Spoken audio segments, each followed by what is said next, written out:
Hello दोस्तों, कैसे हो आप लोग। इस वीडियो से हम स्टार्ट कर रहे हैं नाउन चैप्टर। ये नाउन चैप्टर को हम 2 लेक्चर में कवर करेंगे, लेक्चर 1 और लेक्चर 2। लेक्चर 1 में हम नाउन के जो टाइप्स हैं, केसेस हैं, जितने भी वो हम पढ़ेंगे।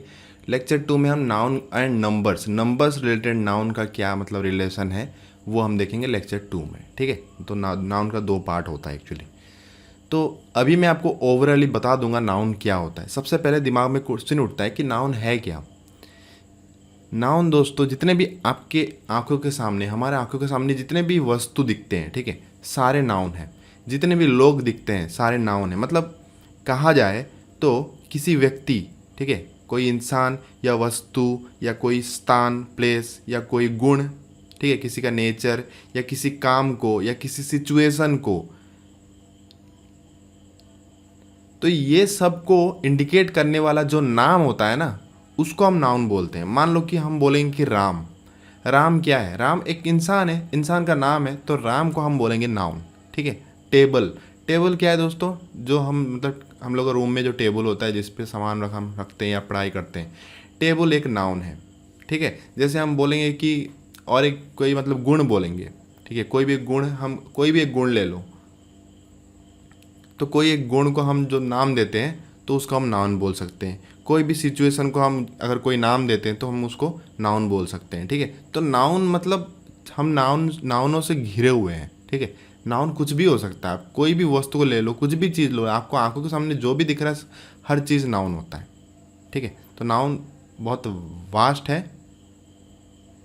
तो नाउन पे आपको डाउट नहीं आना चाहिए कि नाउन क्या है। नाउन क्या मतलब जो हम देख रहे हैं, जो हम सुन रहे हैं, सब कुछ नाउन है। तो अभी क्या होता है कि नाउन को दोस्तों डिवाइड किया गया है। नाउन 5 प्रकार के होते हैं। ठीक है। आज पर टाइप वाइज डिवाइड किया गया है नाउन को 5 प्रकार में। केस वाइज डिवाइड किया गया है नाउन को 4 प्रकार में।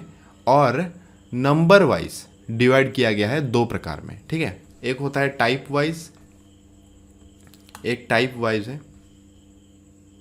इस सब का नोट मिल जाएगा। अभी आप कुछ मतलब नोट मत करो। टाइप वाइज, एक है केस वाइज,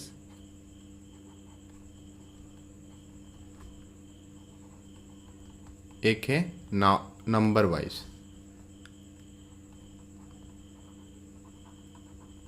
नंबर वाइज, ठीक है। तो 3 टाइप के हैं, डिवाइड किया जाता है। टाइप वाइज अगर हम देखें तो नाउन को 5 प्रकार में डिवाइड किया गया है दोस्तों। ठीक है। 5 प्रकार में डिवाइड किया गया है। कौन सा एक एक मैं यहाँ पे लिखता हूँ। प्रॉपर नाउन, प्रॉपर नाउन, ये चाहता तो मैं पहले से भी लिख सकता था, लेकिन मैं समझाने के लिए इस चीज़ को मैं अपने हाथ से लिख रहा हूँ यहाँ पे। ठीक है। आज ए ब्लैक बोर्ड या वाइट बोर्ड जैसा आपको फील होगा। प्रॉपर नाउन एक है। दूसरा है कॉमन नाउन, कॉमन नाउन। तीसरा है कलेक्टिव नाउन, कलेक्टिव नाउन। चौथा क्या है? 4th नंबर पे आता है अब्स्ट्रैक्ट नाउन, अब्स्ट्रैक्ट नाउन। और 5 नंबर पे क्या है? Material noun, material noun. अब देखो, जैसे कि मैंने आपको हमेशा से बताता रहता हूँ कि हम ना उसी तरीके से पढ़ेंगे जो हमको एग्जाम डिमांड कर रहा है। अब proper noun, common noun, collective noun, abstract noun, material noun exam से कुछ लिंक नहीं है। ठीक है। बस ये नाउन है, आपको बस जानना है। ये जानने के लिए मैं आपको बता रहा हूँ। आपको पता होना चाहिए कि प्रॉपर नाउन क्या है, कॉमन नाउन क्या है। मतलब आप नाउन देख के आपको पता हो जाना चाहिए कि ये 500 में से किस में जाता है ये। मान लो कि मैं बोलूँगा कि एलॉय या मतलब कुछ आयरन बोलूँगा। आयरन क्या है? मेटल है, मटेरियल है। वो आयरन किस नाउन के अंडर में जाएगा? मटेरियल नाउन के अंदर में जाएगा। ठीक है। जैसे अगर मैं बोलूँगा कि राम या श्याम या महान बोलूँ, तो ये क्या है? पर्टिकुलर है, हम एक पर्सन को इंडिकेट कर रहे हैं। मैं बोलूँगा कि महान, महान मतलब कौन? मतलब मेरा नाम है। तो यहाँ पे मैं अपने आप को इंडिकेट किया, यहाँ पे महान मतलब मेरे को इंडिकेट हो रहा है, तो ये प्रॉपर नाउन में चले जाएगा। ठीक है। ये किसके अंदर आएगा? ये प्रॉपर नाउन के अंडर में आ जाएगा।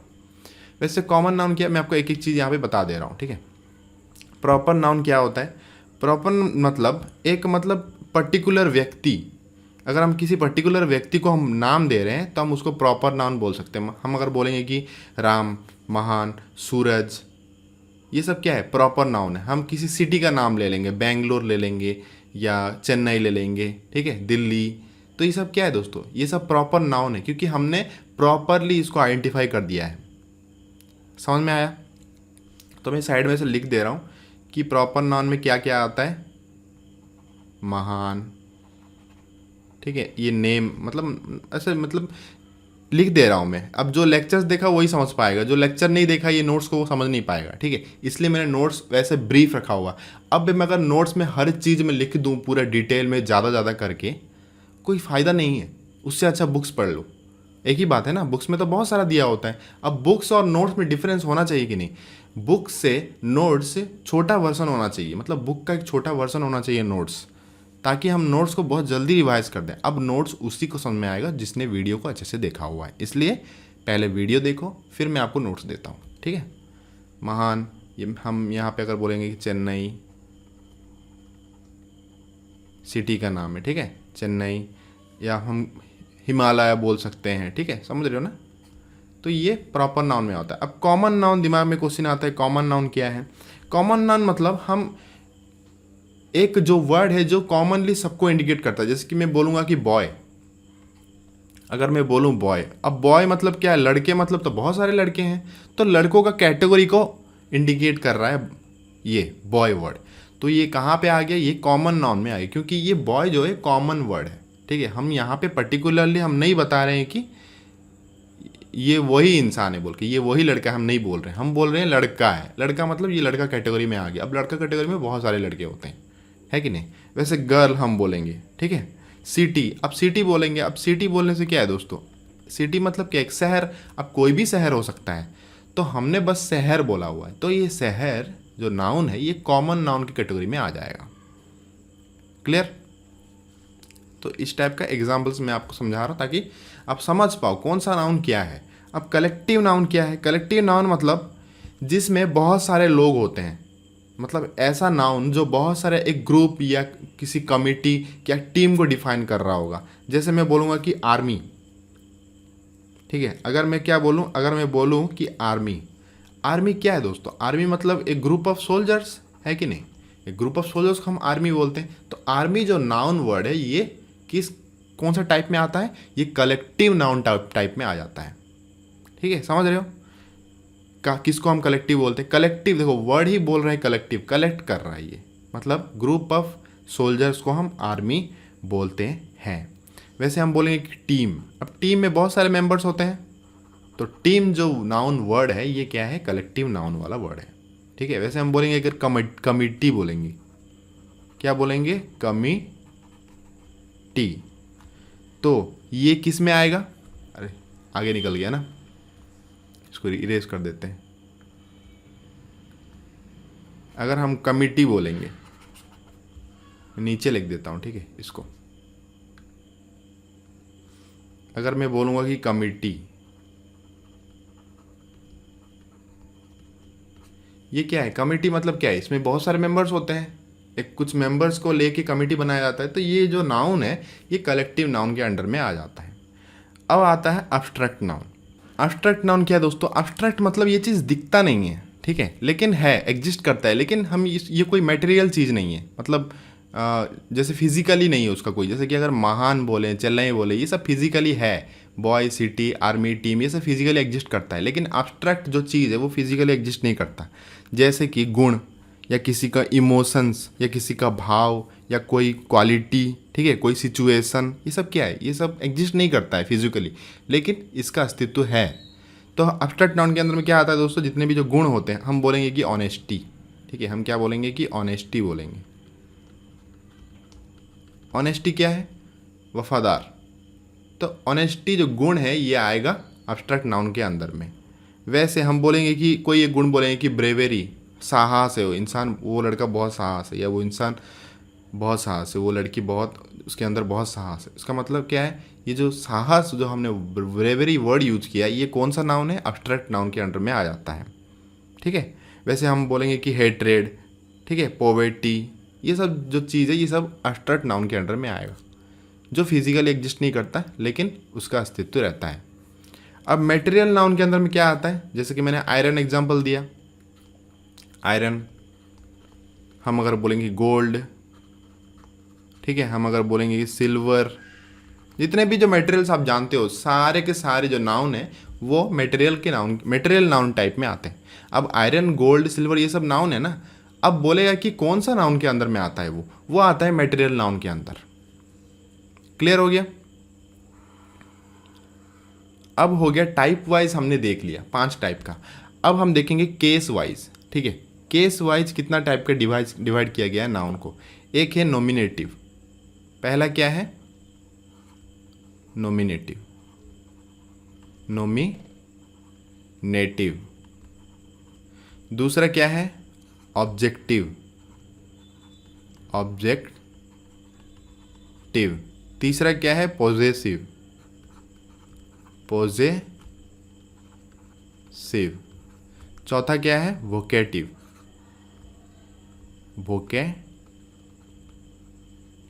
अब इनमें से ना दोस्तों सिर्फ एक ही इंपॉर्टेंट है, बस यही इंपॉर्टेंट है, पॉजेसिव। यही इसी के रिलेटेड क्वेश्चन एग्जाम में आता है और बाकी के क्वेश्चंस नहीं आते, बनते नहीं है, कोई क्वेश्चन ही नहीं बनता है बाकी का, ठीक है, एरर कुछ कर नहीं सकते उसमें। तो नॉमिनेटिव, ऑब्जेक्टिव इसमें कुछ नहीं है, वोकेटिव में कुछ नहीं है, सिर्फ हमको पॉजेसिव देखना है। हमको पॉजेसिव के ऊपर ही ये चैप्टर जब पूरा होगा, आज का जो लेक्चर 1 है पूरा पॉजेसिव पे जाएगा। और नॉमिनेटिव ऑब्जेक्टिव में स्टार्टिंग में बस बता दूंगा कि क्या है वो नॉमिनेटिव ऑब्जेक्टिव। अब हम नंबर वाइज देखते हैं, नंबर वाइज वाला लेक्चर 2 में हम देखेंगे, ठीक है। बस मैं बता दे रहा हूँ नंबर वाइज कितना टाइप का नाउन डिवाइड किया गया है। 2 टाइप का डिवाइड किया गया है, ठीक है। एक है काउंटेबल, दूसरा है अनकाउंटेबल।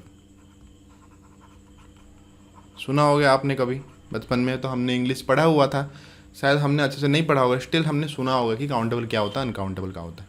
काउंटेबल मतलब जो चीज़ को हम काउंट कर सकते हैं।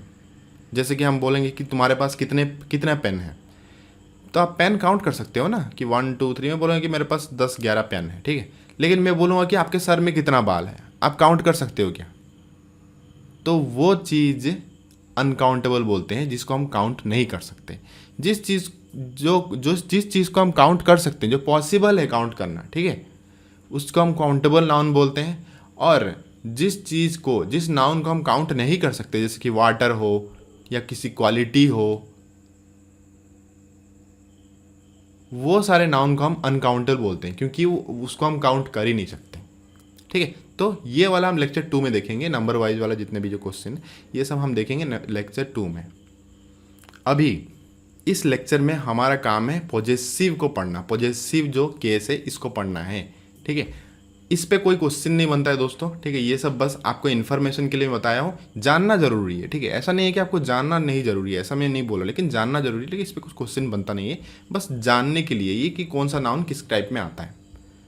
अभी हम देखेंगे नॉमिनेटिव और ऑब्जेक्टिव क्या होता है। अगर हम राम सीता का एग्जाम्पल ले लेते हैं, ठीक है, राम सीता या कृष्णा राधे, हम कृष्णा राधे का एग्जाम्पल ले लेते हैं। कृष्णा, पहला मैं सेंटेंस लिख रहा हूं, देखो ध्यान से देखो। Krishna loves Radha, Krishna loves Radha. और एक सेंटेंस में लिख रहा हूं कि राधा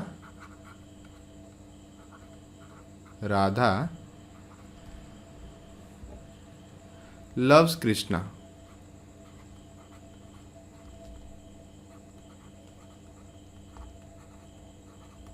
दो सेंटेंस मैंने लिखा दोस्तों। यहाँ पे क्या है, बीच में लव्स कॉमन है, ठीक है। बस कृष्णा, पहले कृष्णा था, फिर बाद में राधा हो गया, फिर यहाँ पे राधा पहले आ गया, बाद में कृष्णा आ गया। अब यहाँ पे नॉमिनेटिव और ऑब्जेक्टिव क्या मैं बता रहा हूँ। नॉमिनेटिव को सब्जेक्ट भी बोला जाता है, ठीक है, सब्जेक्टिव भी बोला जाता है। इसको हम सब्जेक्टिव भी बोल सकते हैं, सब्जेक्टिव, इसको हम सब्जेक्टिव भी बोल सकते हैं, ठीक है। तो यहाँ पे जो पहले आता है, मतलब जो कर रहा होता है, उसको हम बोलते हैं नॉमिनेटिव केस। जो कर रहा है, मतलब यहाँ पे प्यार कौन कर रहा है? कृष्णा प्यार कर रहे हैं राधा को। तो कौन कर रहा है यहाँ पे? कृष्णा कर रहा है। तो यहाँ पे नॉमिनेटिव कौन है? कृष्णा है। ये क्या है? नॉमिनेटिव है। मैं पेन कलर चेंज करता हूँ। ये क्या है? नॉमिनेटिव है। कृष्णा नॉमिनेटिव है। राधे क्या है? ऑब्जेक्टिव है। ऑब्जेक्टिव किसे कहते हैं? जिस पे कार्य हो रहा है, मतलब यहाँ पे प्यार किस पे हो रहा है? राधे पे हो रहा है। कौन कर रहा है? कृष्णा कर रहा है। जो कर रहा होता है उसको हम नॉमिनेटिव बोलते हैं, और जो काम जिस पे हो रहा होता है, जिस पे गुजर रहा है, उसको हम बोलते हैं ऑब्जेक्टिव। तो यहाँ पे किस पे प्यार हो रहा है? राधा पे हो रहा है, ऑब्जेक्टिव है। कौन कर रहा है प्यार? कृष्णा कर रहा है, ये है नॉमिनेटिव। अब नेक्स्ट सेंटेंस में देखो कि राधा जो ऑब्जेक्टिव थी यहाँ पे सब्जेक्टिव बन गई, मतलब नॉमिनेटिव बन गई। अब यहाँ पे राधा क्या है? नॉमिनेटिव है, नॉमिनेटिव। और यहाँ पे कृष्णा कौन क्या बन गया? ऑब्जेक्टिव बन गया, क्योंकि यहाँ पे प्यार कौन कर रहा है? सेंटेंस सेकंड सेंटेंस में क्या है? सेकंड सेंटेंस में प्यार कौन कर रहा है? राधा कर रहा है, कर रही है, कर रहा है कैसे होगा? कर रही है, राधा कर रही है यहाँ पे प्यार। तो जो कर रहा होता है काम, उसको हम नॉमिनेटिव या सब्जेक्टिव बोलते हैं। जिस पे हो रहा होता है कोई भी काम, उसको हम ऑब्जेक्टिव बोलते हैं। यहाँ पे प्यार हो रहा है कृष्णा पे, तो ये ऑब्जेक्टिव बन गए। कौन कर रही है? राधा कर रही है, ये बन गई सब्जेक्टिव, जिसे हम नॉमिनेटिव बोलते हैं। ठीक है, समझ में आया?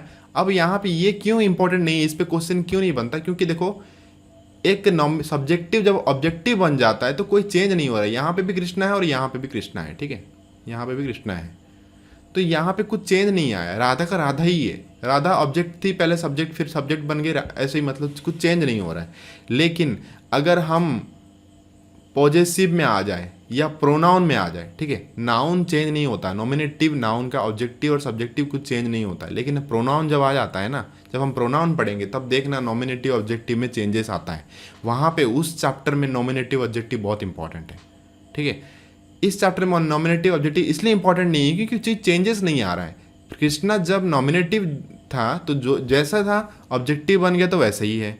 राधा जब ऑब्जेक्टिव थी, जैसे थी, सब्जेक्टिव बन गई तो वो वैसे ही है। कोई चेंजेस नहीं आया, ना एपोस्ट्रोफी एस आया, ना कोई एस लग गया, कुछ भी चेंज नहीं हुआ। इसलिए ये इंपॉर्टेंट नहीं है नाउन चैप्टर में। बस जानने के लिए मैंने आपको बता दिया, जानना जरूरी है, ठीक है। ऐसा नहीं है कि आपको पता ही ना हो ये सब चीज़। अब हम दोस्तों पॉजेसिव देखेंगे, ठीक है, पॉजेसिव के बारे में पढ़ेंगे। पॉजेसिव, ये पूरा लेक्चर पॉजेसिव में जाएगा। अब पॉजेसिव क्या है देखो, अब पॉजेसिव क्या है, आपके मन में आएगा कि पॉजेसिव क्या है। पॉजेसिव मैं ब्रीफली थोड़ा बता दे रहा हूँ। पॉजेसिव केस, अब पॉजेसिव केस क्या है। अब मान लो कि मैं बोलता हूँ कि मैं यहाँ पे सिर्फ लिखूँगा कि महान, ठीक है, मैं यहाँ पे सिर्फ लिखूँगा कि महान, लिखूँगा अपना नाम लिखता हूँ मैं यहाँ पे सिर्फ लिखता हूँ महान, और एक मैं लिखता हूँ महांस। अब दोनों में डिफरेंस क्या है बताओ? दोनों में डिफरेंस है कि नहीं है? कोई बोलेगा कि सर कौन सा डिफरेंस है, एपोस्ट्रोफी एस लगा हुआ, इसमें नहीं लगा हुआ, ठीक है, वो एक डिफरेंस है। लेकिन मीनिंग में डिफरेंस क्या है? मीनिंग में डिफरेंस है ये है कि महान, ये जो पहला वाला है, ये मेरे को इंडिकेट कर रहा है, ठीक है। महान मतलब कौन है? मैं, मतलब मैं। सेकंड में क्या है? महांस मतलब मेरा, ठीक है। अब महांस के सामने में कुछ भी लगाऊं, महांस टेबल, महांस पेन, महांस शर्ट, महांस कुछ भी, ठीक है, जो भी लगेगा ना, उसका मतलब वो है कि ये महान का है। अब पहले वाले के अगर जो आगे जो वर्ड लगाओगे, वो उसका मतलब वो नहीं होगा कि वो महान का है, ठीक है। तो एपोस्ट्रोफी एस यहाँ पे क्या मतलब क्या यहाँ पे डिफरेंस क्रिएट कर रहा है कि इसको पॉजेसिव बना दिया। पॉजेसिव का मतलब होता है दोस्तों ओन करना, ठीक है। जैसे कि ये मेरा है, वो उसका है, इसको हम बोलते हैं पॉजेसिव चीज़। तो महांस हम जब एपोस्ट्रोफी एस लगा देते तो इसका मीनिंग चेंज हो जाता है। महान मतलब मैं, महांस मतलब मेरा, समझ रहे हो। जैसे कि मान लो कि आपका नाम सूरज है, तो मैं बोलूँगा कि सूरज, सूरज मतलब आप, सूरज मतलब आपका, समझ रहे हो। अगर मैं आपका नाम मान लो कि प्रियंका है, तो मैं बोलूँगा कि प्रियंका मतलब आप, आपको इंडिकेट हो रहा है। प्रियंकास मतलब आपका जो भी चीज़, चाहे पेन हो, पेपर हो, फ्रेंड हो, बॉयफ्रेंड, गर्लफ्रेंड कहाँ से है, जो भी आपका कुछ भी एंटिटी हो वो आपका होगा अगर आप एपिस्ट्रोफी एस लगा हो आपका नाम के बाद। ठीक है, तो ये ओवरऑली मैंने पॉजिटिव केस समझा दिया ब्रीफली। अब हम डिटेल में देखेंगे। देखो, अब देखो पॉजिटिव केस में क्या होता है दोस्तों, मान लो कि दो टाइप का मतलब होता है। देखो एक चीज़, हम कोई भी चीज़ को ऐसे लिख सकते हैं। मान लो कि पहला वाला फ्रेज देखो, शेक्सपियर्स प्लेस। शेक्सपियर्स प्लेस मतलब जितने भी जो शेक्सपियर के जो प्ले हैं, जितने भी जो उसके ड्रामास और उसके जो पोइट्स हैं, जितने भी जो प्ले हैं उसके, ठीक है, प्लेस मतलब उसके जो ड्रामा, जितना जो उसने लिखा हुआ था, उस पर जो ड्रामा बना हुआ था, उसको शेक्सपियर प्लेस बोलते हैं। तो जितने जो प्लेस है वो किसके हैं, शेक्सपियर के हैं, क्योंकि यहाँ पे एपिस्ट्रोफी एस लगा हुआ है इसलिए। अगर एपिस्ट्रोफी एस को हटा दे, शेक्सपियर प्लेस, उसका मतलब क्या है, शेक्सपियर खेल रहा है। अगर एपिस्ट्रोफी एस को हटा दे, हम बोलेंगे कि शेक्सपियर प्लेस, अगर हम बोलेंगे कि शेक्सपियर प्लेस, ये बोलेंगे, अगर हम बोलेंगे कि शेक्सपियर प्लेस, अगर एपिस्ट्रोफी एस हमने यहाँ पे हटा दिया, अब इसका मीनिंग क्या है, इसका मीनिंग है कि शेक्सपियर खेल रहा है। लेकिन अगर यहीं भी हम एपिस्ट्रोफी एस लगा देते हैं तो इसका मतलब चेंज हो जाता है। शेक्सपियर्स प्लेस मतलब शेक्सपियर का प्लेस। इसको ऐसे भी लिखा जाता है, द प्लेस ऑफ शेक्सपियर। ठीक है, तो ये प्लेस ऑफ शेक्सपियर बहुत लंबा हो जाता है, इसलिए इसको शॉर्ट बनाने के लिए पॉजिटिव केस यूज किया जाता है। शेक्सपियर्स प्लेस बोला जाता है डायरेक्टली। अब हर जगह पे हम एपिस्ट्रोफी एस नहीं लगा सकते, उसके कुछ रूल्स हैं। अब वही रूल्स को हम इसमें सीखेंगे लेक्चर 1 में, क्योंकि इसी पे क्वेश्चन बनते हैं। समझ रहे हो, एग्जाम में जहाँ पे एपिस्ट्रोफी एस नहीं लगाना चाहिए वहाँ पे आपको लगा के देगा और आपको वहाँ पे पहचानना है। कैसे पहचान पाओगे, अगर आपको पता हो कि यहाँ पे एपिस्ट्रोफी एस लगता है और यहाँ पे एपिस्ट्रोफी एस नहीं लगता है, तभी जाके आप पहचान पाओगे, अदरवाइज आप पहचान ही नहीं पाओगे। एक क्वेश्चन देखते हैं, देखो, a table's leg were broken by my angry brother. अब इस सेंटेंस में गलत क्या है, ए टेबल्स लेग बोला गया है, मतलब हम समझ जाते हैं कि टेबल का पैर, टेबल का पैर मतलब क्या है, 4 पैर होता है टेबल का, तो एक पैर तोड़ दिया मेरा दोस्त, मतलब मेरा भाई जो गुस्से में था। अब ये सेंटेंस में गलत है, क्यों, यहाँ पे जो एपिस्ट्रोफी एस जो लगा हुआ है ना, ये इसका सही यूज नहीं है। क्योंकि एपिस्ट्रोफी एस रूल कहता है कि जितने भी जो निर्जीव पदार्थ होते हैं ना, जिसमें जीवन नहीं है, ठीक है, जो अलाइव नहीं है, जैसे टेबल क्या है कि निर्जीव पदार्थ है कि नहीं, उसमें जीवन नहीं है, उसमें कोई लाइफ नहीं है, तो बोल रहा है कि एपिस्ट्रोफी एस निर्जीव पदार्थ में नहीं लगाया जाता, रूल कहता है। तो यहाँ पे जो टेबल्स लगा हुआ है, जैसे शेक्सपियर्स लगा है, ये सही है। क्यों, क्योंकि शेक्सपियर एक मतलब इंसान है जिसमें लाइफ था, वो निर्जीव नहीं है, अभी नहीं है, लेकिन वो जब भी था वो एक निर्जीव नहीं था, वो जिंदा इंसान था। लेकिन टेबल एक जिंदा इंसान नहीं है, कोई जिंदा चीज़ नहीं है, ये एक निर्जीव पदार्थ है। तो निर्जीव पदार्थ में एपिस्ट्रोफी एस नहीं लगाया जाता, तो ये पार्ट गलत है, ये गलत है। तो यहाँ पे जो टेबल्स लेग है ना, लेग्स, ठीक है, ये लेग्स होगा। ये जो टेबल्स लेग्स है, इसको रिप्लेस करके हम क्या लिखेंगे, the legs of a table, the legs of a table. जैसे देखो ऊपर में शेक्सपियर्स प्लेस को हमने द प्लेस ऑफ शेक्सपियर लिख पाए, दोनों सही है। यहाँ पे ये भी सही है और ये भी सही है, क्योंकि शेक्सपियर के बाद एपिस्ट्रोफी एस लगना सही है, क्योंकि ये एक निर्जीव नहीं है, ये एक जिंदा इंसान, मतलब एक जीवन है, इसमें जीवन था। लेकिन टेबल एक निर्जीव पदार्थ है, तो यहाँ पे ए टेबल्स लेग्स बिल्कुल गलत यूज है। यहाँ पे the legs of a table ही हमको यूज करना होगा। ठीक है, अब लेग्स ऑफ ए टेबल हम यूज कर दें तो ये सही हो जाएगा। क्लियर हो गया दोस्तों, आगे बढ़ते हैं। देखो अब हम कुछ डिफरेंट यूजेस हम देखेंगे एपिस्ट्रोफी एस का, हर चीज़ में देखेंगे। अब देखो हर चीज़ मैंने यहाँ पे ब्रीफली लिखा हुआ है, आपको मैं समझा दूंगा। ठीक है, यहाँ पे आप कंफ्यूज नहीं होना बिल्कुल भी, यहाँ पे मैं आपको डिटेल में समझा दूंगा हर चीज़। अब यहाँ पे मैं ज़्यादा इसलिए नहीं, देखो ये एक आज नोट्स में लिख रहा हूँ, यहाँ पे भी मैं हैंड रिटन में यहाँ पे लिखता रहता हूँ, तो मैं सब कुछ आपको प्रोवाइड कर दे रहा हूँ पूरा, मतलब जो इसमें जो ऑलरेडी लिखा हुआ है विथ माई हैंड राइटिंग में हर चीज़ प्रोवाइड कर दे रहा हूँ, ताकि आपको रिविज़न करने में ईजी हो after watching the video lectures. Video lecture देखने के बाद आपको आराम से समझ में आ जाएगा ये सब PDF, मतलब इसमें क्या लिखा हुआ है, समझ रहे हो। तो आज नोट्स जल्दी जल्दी रिवीजन हो जाएगा। अब देखो एपोस्ट्रोफी एस कहाँ लगता है, विथ ह्यूमन और एनिमल्स, जितने भी जो जिंदा पदार्थ हैं जिसमें लाइफ है वो सब में एपोस्ट्रोफी एस हम यूज करते हैं। जैसे हम बोलेंगे कि man's life, Ram's wife, dog's kennel, cow's tails, ठीक है, सब में एपोस्ट्रोफी एस लिखा हुआ। मैंस लाइफ मतलब मैन का लाइफ, राम्स वाइफ मतलब ये जो वाइफ है किसकी है, राम की है। डॉग्स कैनल्स मतलब ये जो कैनल्स है किसके हैं, डॉग्स के हैं, ठीक है। जो कैनल जहाँ पे डॉग रखा जाता है भर भर के उसको कैनल बोला जाता है, ठीक है। काउस टेल्स मतलब ये जितने भी जो पूंछ है किसके हैं, काउस के हैं, समझ रहे हो। तो ये सारे एपोस्ट्रोफी एस बिल्कुल सही यूज़ है। एग्जाम में क्या होगा कि आपको ऐसा चीज़ में लगा के देगा, जैसे कि पिछला क्वेश्चन हमने देखा था टेबल्स पे लगा के दे दिया, जो कि निर्जीव पदार्थ है, आपको पहचानना है वहाँ पे। अब ये सब चीज़ पता होगा तभी आप पहचान पाओगे। सेकंड देखो, inanimate things in human form, और एपोस्ट्रोफी एस हम कहाँ पे लगाते हैं, इन एनिमेट मतलब निर्जीव, ठीक है, निर्जीव को इन एनिमेट बोलते हैं। एनिमेट मतलब जिसमें जिंदा जान है, जो मूव हो सकता है, और इन एनिमेट मतलब जो मूव नहीं हो सकता। तो इन कुछ निर्जीव पदार्थ में भी दोस्तों, या कुछ निर्जीव वर्ड में भी एपोस्ट्रोफी एस लगता है। कब, जब वो अगर ह्यूमन फॉर्म में अगर लिखा हो, ठीक है, उसको एक लाइफ बना के लिखा हो। जैसे देखो डेथ्स आई सी एंड, यहाँ पे जो डेथ है, ये डेथ जो वर्ड है ये एक इनएनिमेट थिंग है, इस पे एपोस्ट्रोफी एस नहीं लगना चाहिए। लेकिन यहाँ पे बाद में जो आई सी हैंड लिख दिया है ना, ये जो डेथ्स आई सी हैंड है इसके वजह से वहाँ पे एपोस्ट्रोफी एस लगा हुआ है। अब डेथ्स आई सी हैंड मतलब क्या है, मौत का जो ठंडा हाथ, ये क्या है, मौत का जो ठंडा हाथ है ये एक टाइप का लाइवली फॉर्म है, एक ह्यूमन फॉर्म है।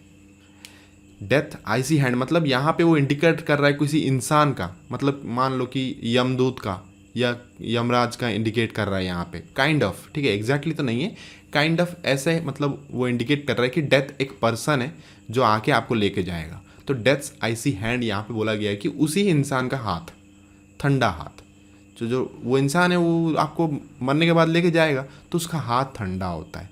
तो वो चीज़ इंडिकेट करने के लिए यहाँ पे डेथ्स आईसी हैंड बोला गया है, इसलिए डेथ के बाद एपोस्ट्रोफी एस यहाँ पे लगाया, जो कि सही है, ठीक है, ये सही है बिल्कुल।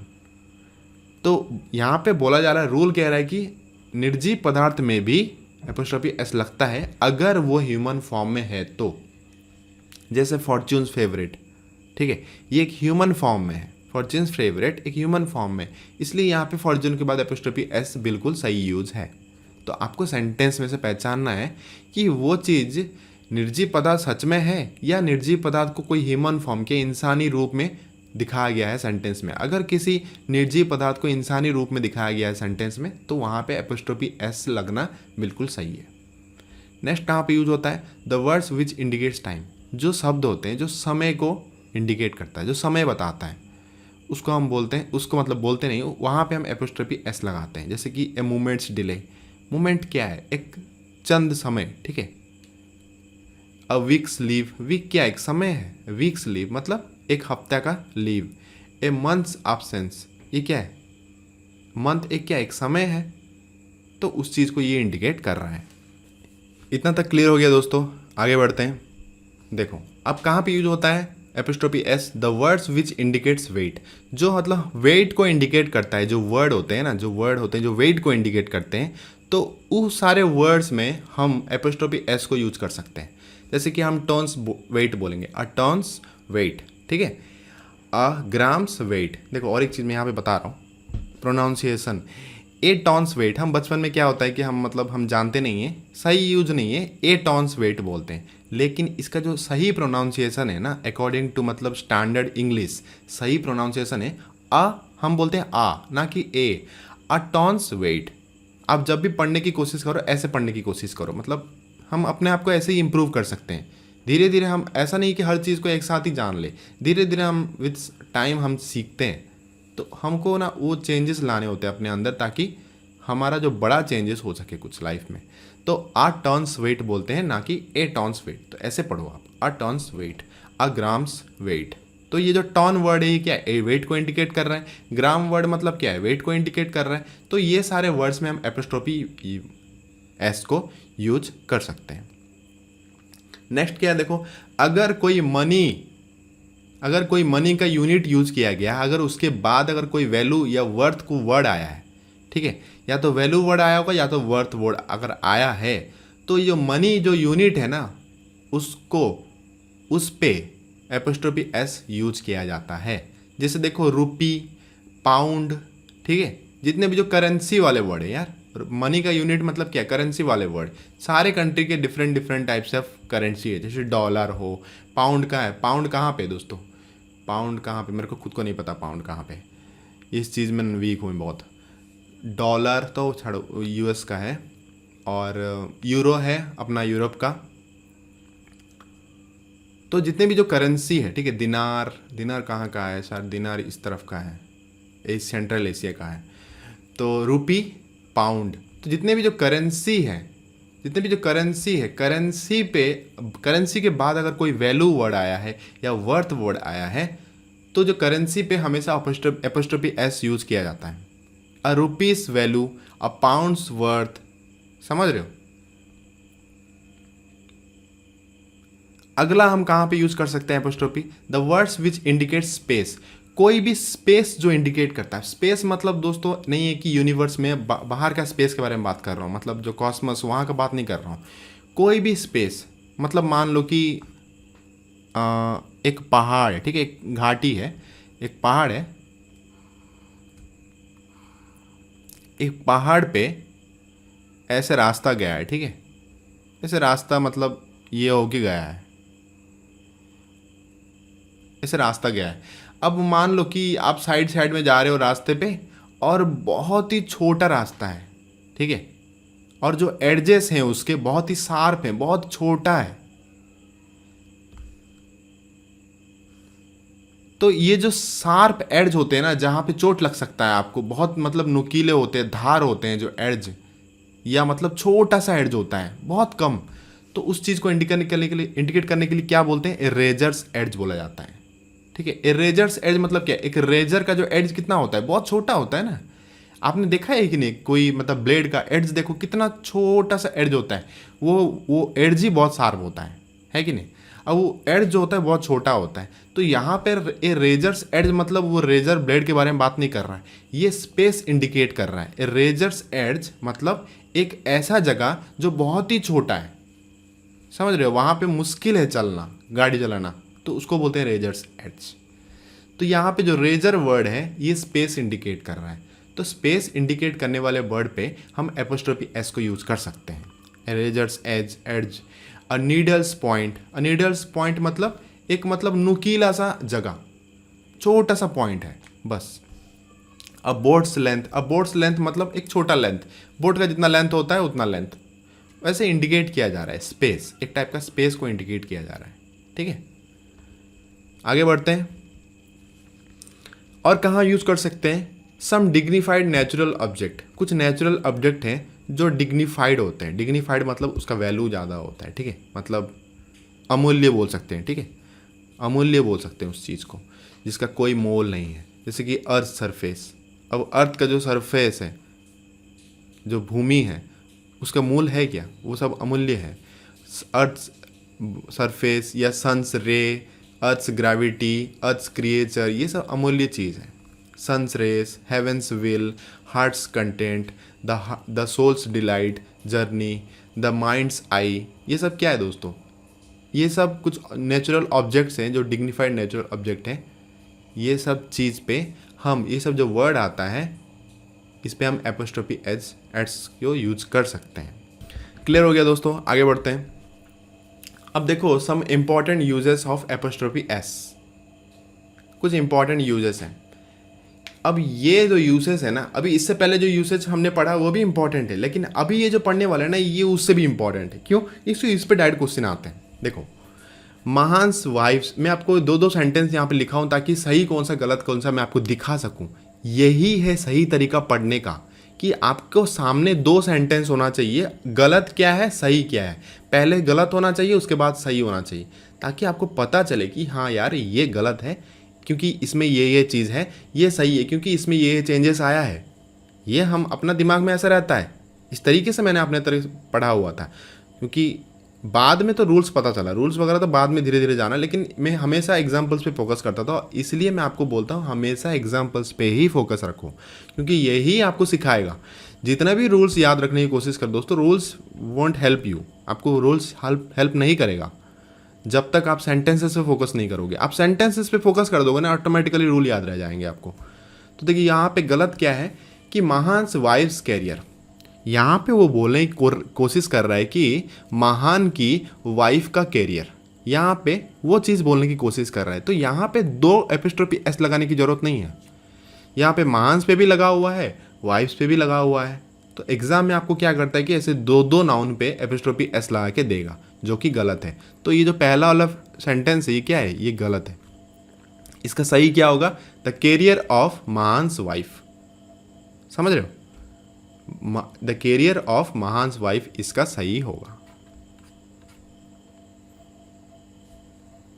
तो ये क्या किया, ये लंबा सेंटेंस को छोटा करने की कोशिश किया, जिस चक्कर में वो दो दो एपिस्ट्रोफी एस लगा दिया, जो कि गलत है। ठीक है, ऐसे दो एपिस्ट्रोफी, हम सेंटेंस को छोटा करने के चक्कर में दो दो एपिस्ट्रोफी एस नहीं लगा सकते, रूल नहीं कह रहा है, रूल हमको अलाउ नहीं करेगा उस चीज़ को। तो समझ में आया यहाँ पे गलत क्या है और सही क्या है।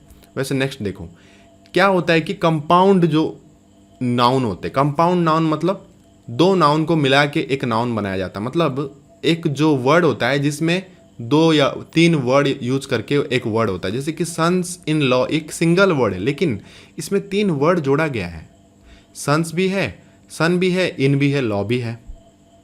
अब ये तीनों को मिला के एक वर्ड बनाया गया सन in law. Sun in law मतलब दामाद, दामाद को बोलते हैं सन इन लॉ। अब इसको, इस टाइप के जो वर्ड को हम बोलते हैं कंपाउंड नाउन। कंपाउंड नाउन मतलब जिसमें मोर देन वन नाउन होते हैं।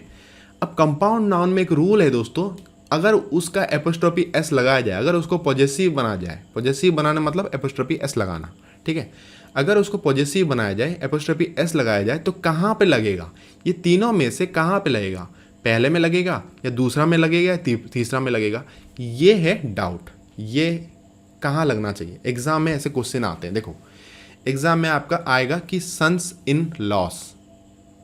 अगर आपको नहीं पता है रूल तो आप समझ नहीं पाओगे इस चीज़ को। अगर आपको रूल पता है कि एपोस्ट्रोफी एस हमेशा लास्ट वाले वर्ड पे लगेगा, कंपाउंड नाउन के लास्ट वाले वर्ड पे लगता है एपोस्ट्रोफी एस, तो आप डेफिनेटली समझ जाओगे कि गलत है, क्योंकि यहाँ पे सन्स नहीं आएगा, ये होगा सन इन लॉस।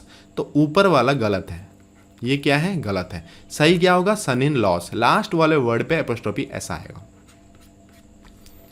वैसे देखो एग्जाम में आता है the governments of India orders, तो यहाँ पे गवर्नमेंट ऑफ इंडिया एक कंपाउंड वर्ड है, कंपाउंड नाउन है, इसमें गवर्नमेंट पहला है, दूसरा ऑफ है, तीसरा इंडिया है, तो कहाँ पे आना चाहिए, लास्ट वाले नाउन पे एपोस्ट्रोफी एस लगना चाहिए, मतलब इंडिया पे लगना चाहिए एपोस्ट्रोफी एस, लेकिन वो लगा कहाँ पे दिया, गवर्नमेंट पे लगा दिया, तो ये गलत हो गया। सही क्या होगा, the government of India's orders, ठीक है, ना कि governments of India orders, government of India's order. हमेशा कंपाउंड नाउन के लास्ट नाउन पे ही एपोस्ट्रोफी एस लगता है, ये होगा सही, ठीक है। अब देखो तीसरा, ये इंपॉर्टेंट है। अब दो इंसान का, अगर कोई एक चीज़ दो इंसान का बिलोंग करता है, दोनों का बिलोंग करता है, ठीक है, दोनों का मिला के अगर वो चीज़ बना है या वो चीज़ दोनों का होगा, तो हमको दोनों में एपोस्ट्रोफी एस लगाने की जरूरत नहीं है, सिर्फ एक पे लगा देने से काम चलेगा। अब जो एक पे लगाने से काम चलेगा वो कहाँ पे लगना चाहिए, पहला वाला नाउन में या दूसरा वाला नाउन में, दूसरा वाला नाउन में, मतलब लास्ट वाला नाउन में लगना चाहिए।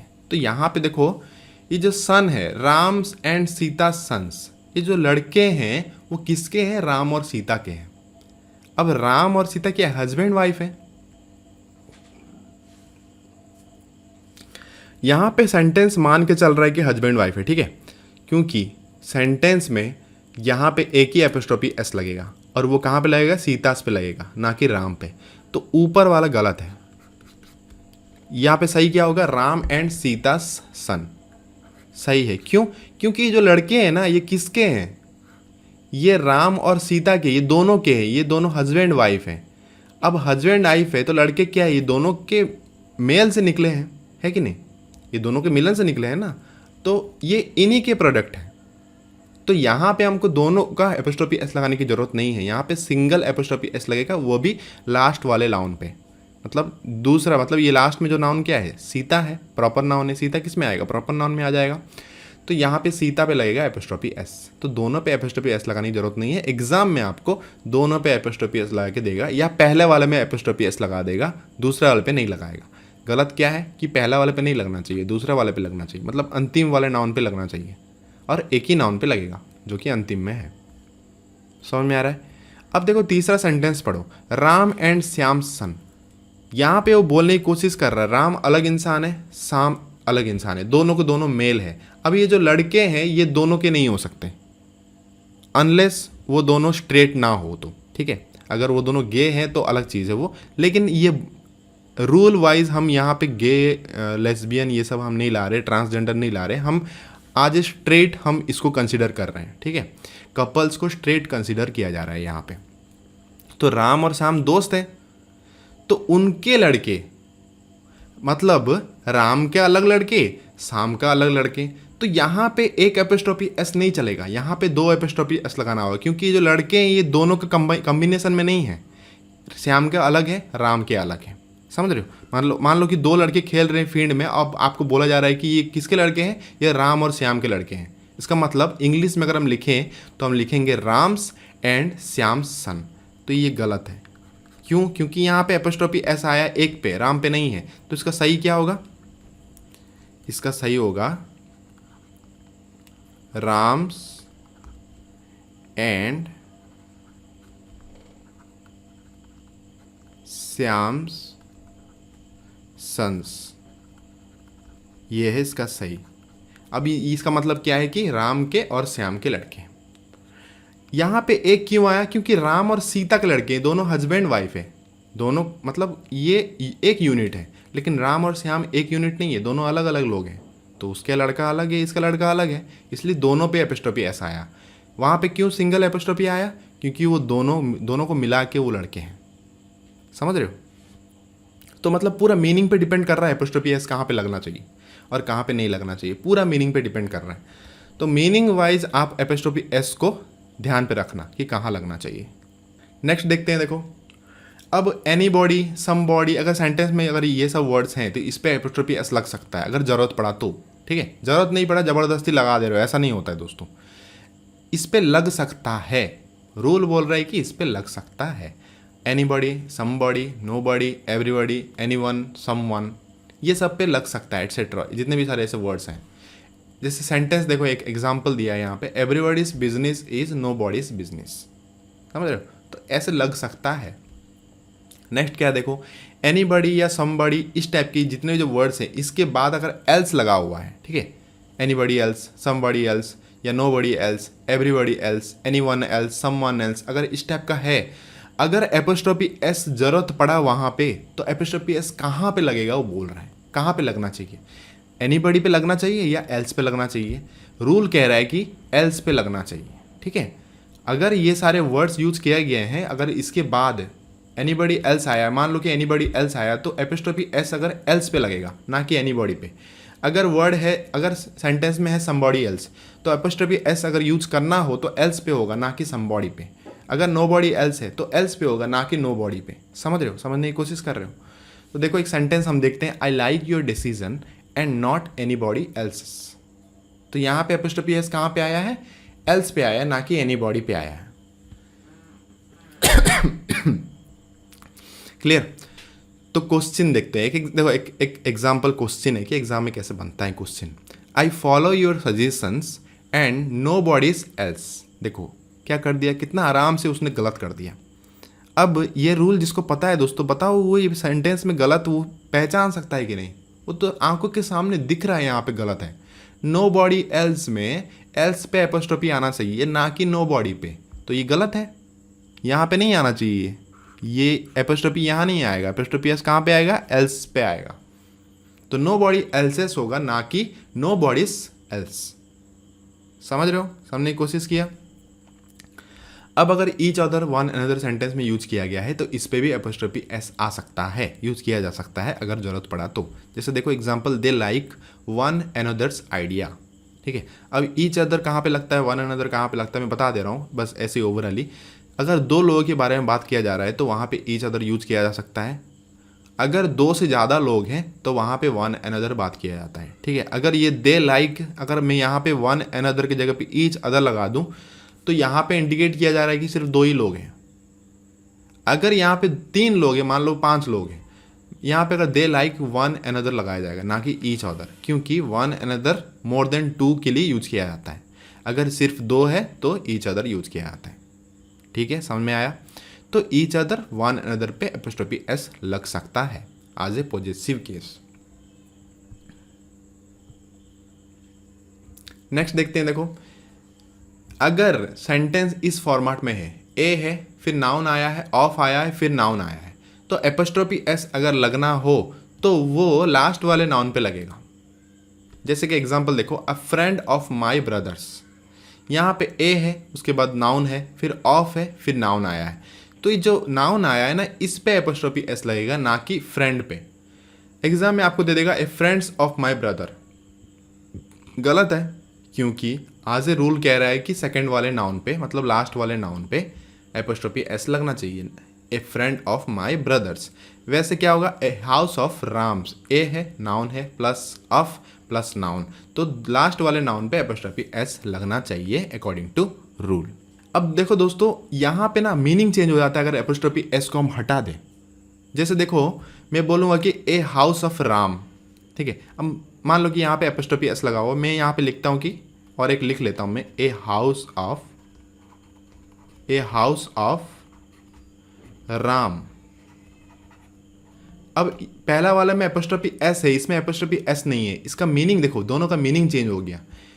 ए हाउस ऑफ राम्स मतलब राम के बहुत सारे घर हैं, उसमें से एक घर के बारे में बात किया जा रहा है, समझ रहे हो। ए हाउस ऑफ राम्स मतलब उसके कई घरों में से एक घर। लेकिन अगर हम बोले ए हाउस ऑफ राम, इसका मतलब राम का एक हाउस के बारे में ही इंडिकेट किया जा रहा है, ठीक है। उसका कई घरों में से नहीं बोला जा रहा है, एक ही घर है, वो उसी घर को इंडिकेट कर रहा है, ए हाउस ऑफ राम, समझ रहे हो। तो दोनों का मीनिंग देखो, दोनों का मीनिंग में कितना डिफरेंस है।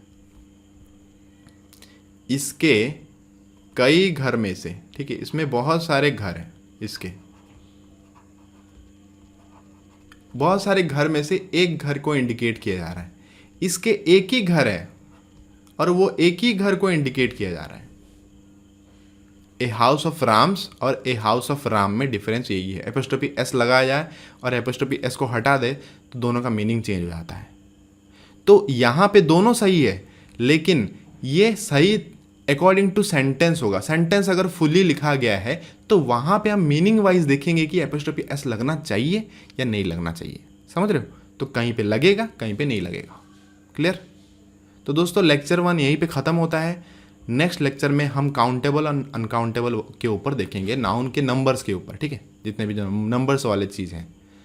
आई होप आप समझ पाए। आराम से देखिए, कोई मतलब जल्दीबाजी नहीं है, आराम से सीखिए, क्योंकि पहली बार हम जो सीख रहे होते हैं तो हमको धैर्य रख के आराम से सीखना होता है, ना कि जल्दीबाजी करना चाहिए। एक बार हम सीख जाएंगे तो रिवीजन करने में हमको दिक्कत नहीं होगी, हम आराम से रिवीजन कर सकते हैं और बहुत ही जल्दी में रिवीजन होगा अगर अच्छे से हमने सीख लिया हुआ है। और मैंने भी नोट्स को उसी तरीके से लिखा हुआ है जाकि आपको ज़्यादा समय वेस्ट ना हो, वीडियो देखने के बाद आप जल्दी से समझ पाओ। मैं यहाँ पे देखो a plus noun plus of plus noun, यहाँ पे एपोस्ट्रोफी एस लगाया हुआ है। जिसने वीडियो लेक्चर देखा है तो फर्स्ट से समझ आएगी कि हाँ सर ने मेरे को यहाँ पे ये चीज़ बताया हुआ था कि लास्ट वाले नाउन पे एपोस्ट्रोफी एस लगता है अगर इस फॉर्मेट में सेंटेंस है। अब जो बंदा वीडियो लेक्चर नहीं देखा उसको ये नोट दूंगा तो बताओ उसको क्या समझ में आएगा, कुछ समझ नहीं आएगा। तो नोट्स उसी के लिए है जो अपने आप से बनाता है या कोई बना के दिया हो और उसको वीडियो सोल्यूशन एक्सप्लेन किया हो, वही बंदा समझ पाएगा। सो थैंक यू, अगले लेक्चर में फिर से मिलते हैं। Till then take care. Hello everyone, इस वीडियो में हम नाउन्स चैप्टर के लेक्चर 2 देखेंगे। जैसे कि हमने लेक्चर 1 में हमने पढ़ा था nouns, different types of nouns और डिफरेंट टाइप्स ऑफ जो केसेस है नाउन्स के। तो केस के ऊपर हमने देखा नॉमिनेटिव क्या है, ऑब्जेक्टिव क्या है, पॉजेसिव क्या है, तो ये और एक वोकेटिव था। तो ये चारों में से एक ही इंपॉर्टेंट है एग्जाम पॉइंट ऑफ व्यू से, वो है पॉजेसिव। तो पॉजेसिव क्या है, मतलब एपोस्ट्रोफी एस यूज कहाँ पे होता है और कहाँ पे नहीं करना चाहिए, उसके रिलेटेड जितने भी सारे इंपॉर्टेंट रूल्स थे हमने लेक्चर 1 में डिस्कस किया। अब ये लेक्चर 2 में हम डिस्कस करेंगे नाउन्स रिलेटेड टू नंबर्स, ठीक है। तो जैसा कि मैंने लेक्चर 1 में ही बताया था, nouns in terms of number 2 type का डिवाइड किया गया है। मैं लिख देता हूँ यहाँ पे, noun in terms of number ये दो टाइप का डिवाइड किया है। एक है काउंटेबल नाउन, ठीक है, काउंटेबल नाउन, और दूसरा है अनकाउंटेबल नाउन। Uncountable noun. अब नाउन, काउंटेबल नाउन क्या है, अनकाउंटेबल नाउन क्या है?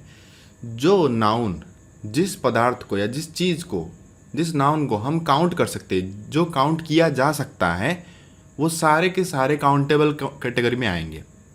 ठीक है, जैसे कि एग्जांपल में लूँ वाटर बॉटल, ठीक है, एग्जांपल में लेता हूँ कि वाटर बॉटल, एक ऐसे ही नॉर्मल सा एग्जांपल लिया।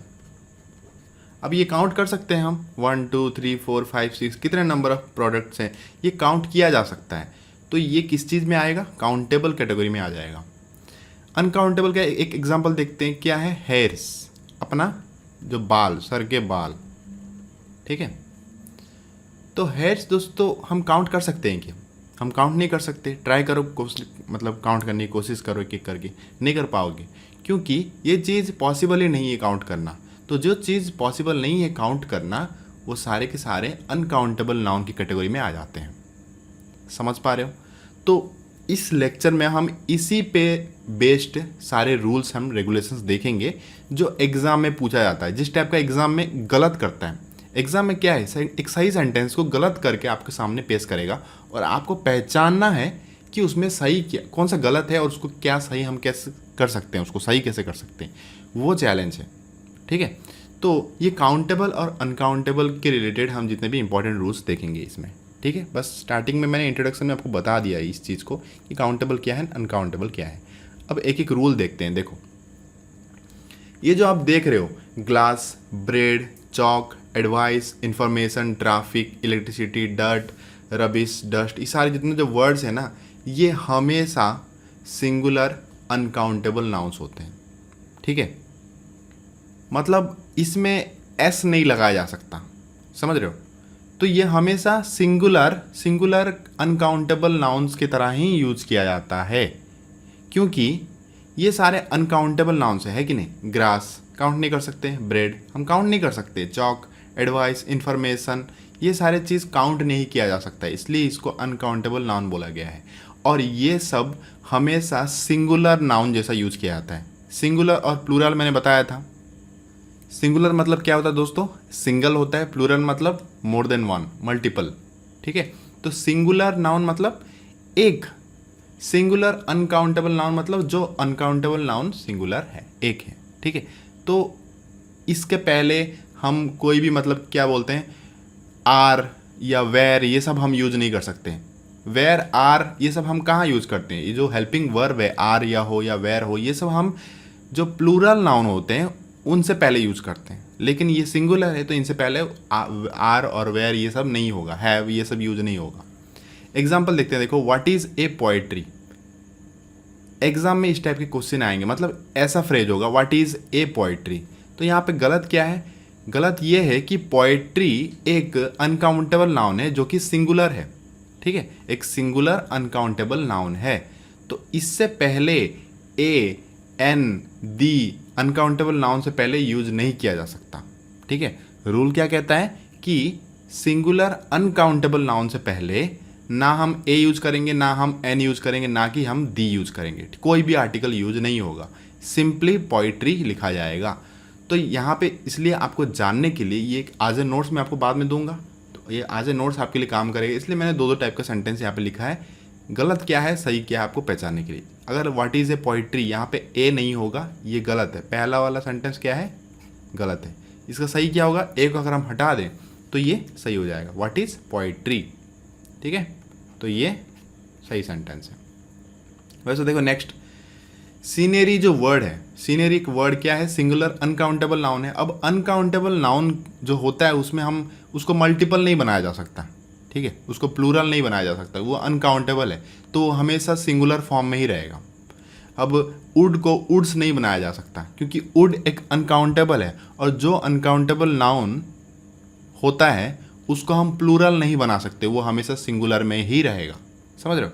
सिंगुलर मतलब सिंगल, प्लूरल मतलब मल्टीपल, तो ये हमेशा सिंगुलर फॉर्म में ही रहता है।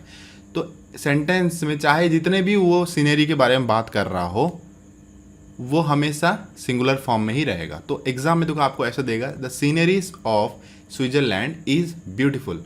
अब कोई भी अगर जिसको नहीं पता ये रूल, वो सोचेगा क्या है कि सीनरीज, तो वो स्विट्जरलैंड की जितने भी सारे सीनरी है सबको मिला जुला के वो सीनरीज बोल रहा है, जो कि गलत है। सीनरी एक सिंगुलर अनकाउंटेबल नाउन है जिसमें कोई एस या ई एस लगा के उसको प्लूरल नहीं बनाया जा सकता, अनकाउंटेबल नाउन है ये, तो हमेशा ये सीनरी ही रहेगा। तो ये ऊपर वाला सेंटेंस गलत है, सीनरीज नहीं होगा, सीनरीज की जगह पे क्या होगा? सीनरी होगा। The scenery of Switzerland is beautiful. Exam में इस टाइप के सेंटेंसेस आते हैं, मतलब गलत ये करता है, सेंटेंस में कुछ गलत नहीं करेगा, ये सीनरीज कर देगा, सीनरी को सीनरीज बना देगा। यहाँ पे ए नहीं है, यहाँ पे ए को जोड़ देगा, ऐसे गलत होते हैं सेंटेंसेस एग्जाम में। The wall is made of stones.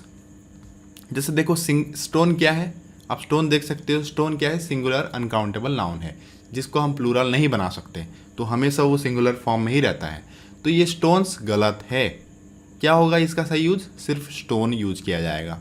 तो ऊपर वाला सेंटेंस गलत है, नीचे वाला सेंटेंस सही है। ठीक है, और ये इनटू और टिक मार्क में इसलिए आपको यहाँ पे दे रहा हूँ ताकि आज नोट्स जब आप इसको रिवाइज करोगे आप क्लियरली सेंटेंस देख के समझ पाओगे। नेक्स्ट देखो, नेक्स्ट रूल क्या है?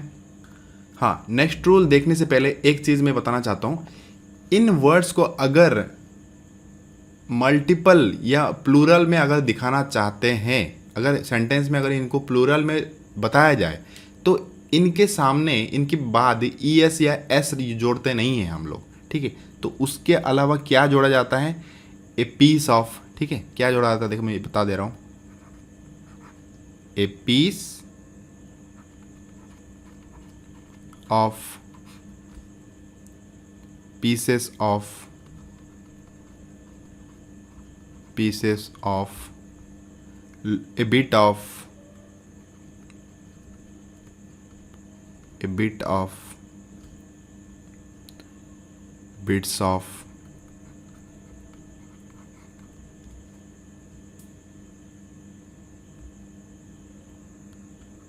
a loaf of,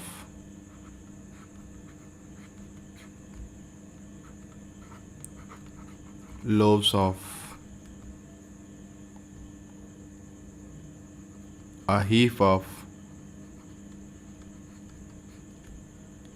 heaps of। देख रहे हो यहाँ पे? देखो ए पीस ऑफ भी यूज किया जा सकता है या तो पीसेस ऑफ भी यूज किया जा सकता है। जैसे कि हमने देखा था ए लॉट ऑफ, आप ए लॉट ऑफ लिखो या लॉट्स ऑफ लिखो, दोनों में से कोई एक लिखो। ए लॉट्स ऑफ कभी नहीं होगा और लॉट ऑफ कभी नहीं होगा। अगर आप लॉट ऑफ लगा रहे हो तो उससे पहले ए लगाना होगा, अगर आप लॉट में एस लगा रहे हो तो ए को हटा देना होगा। जैसे देखो, अगर पीस ऑफ लिखना चाहते हो तो ए से पहले पीस से पहले ए आएगा, अगर पीस में एस लगा दोगे तो ए हट जाएगा। तो पीसेस ऑफ, या तो बोलो ए पीस ऑफ या तो बोलो पीसेस ऑफ, या तो बोलो ए बिट ऑफ या तो बोलो बिट्स ऑफ, या तो बोलो ए लोफ ऑफ या तो बोलो लोफ्स ऑफ। ठीक है, ए हीप ऑफ, हीप्स ऑफ। तो ये प्लूरल के लिए यूज किया जाता है। जैसे अब मान लो कि हम ब्रेड के बारे में बताएंगे, अब आप बोलोगे कि 2 ब्रेड्स, 3 ब्रेड्स, 4 ब्रेड्स, ये गलत है। ठीक है, 2 ब्रेड्स बोलना गलत है, 2 ब्रेड्स बोलना गलत है। क्या सही होगा 2 ब्रेड्स की जगह पे? 2 loaves of bread, 2 loaves of bread.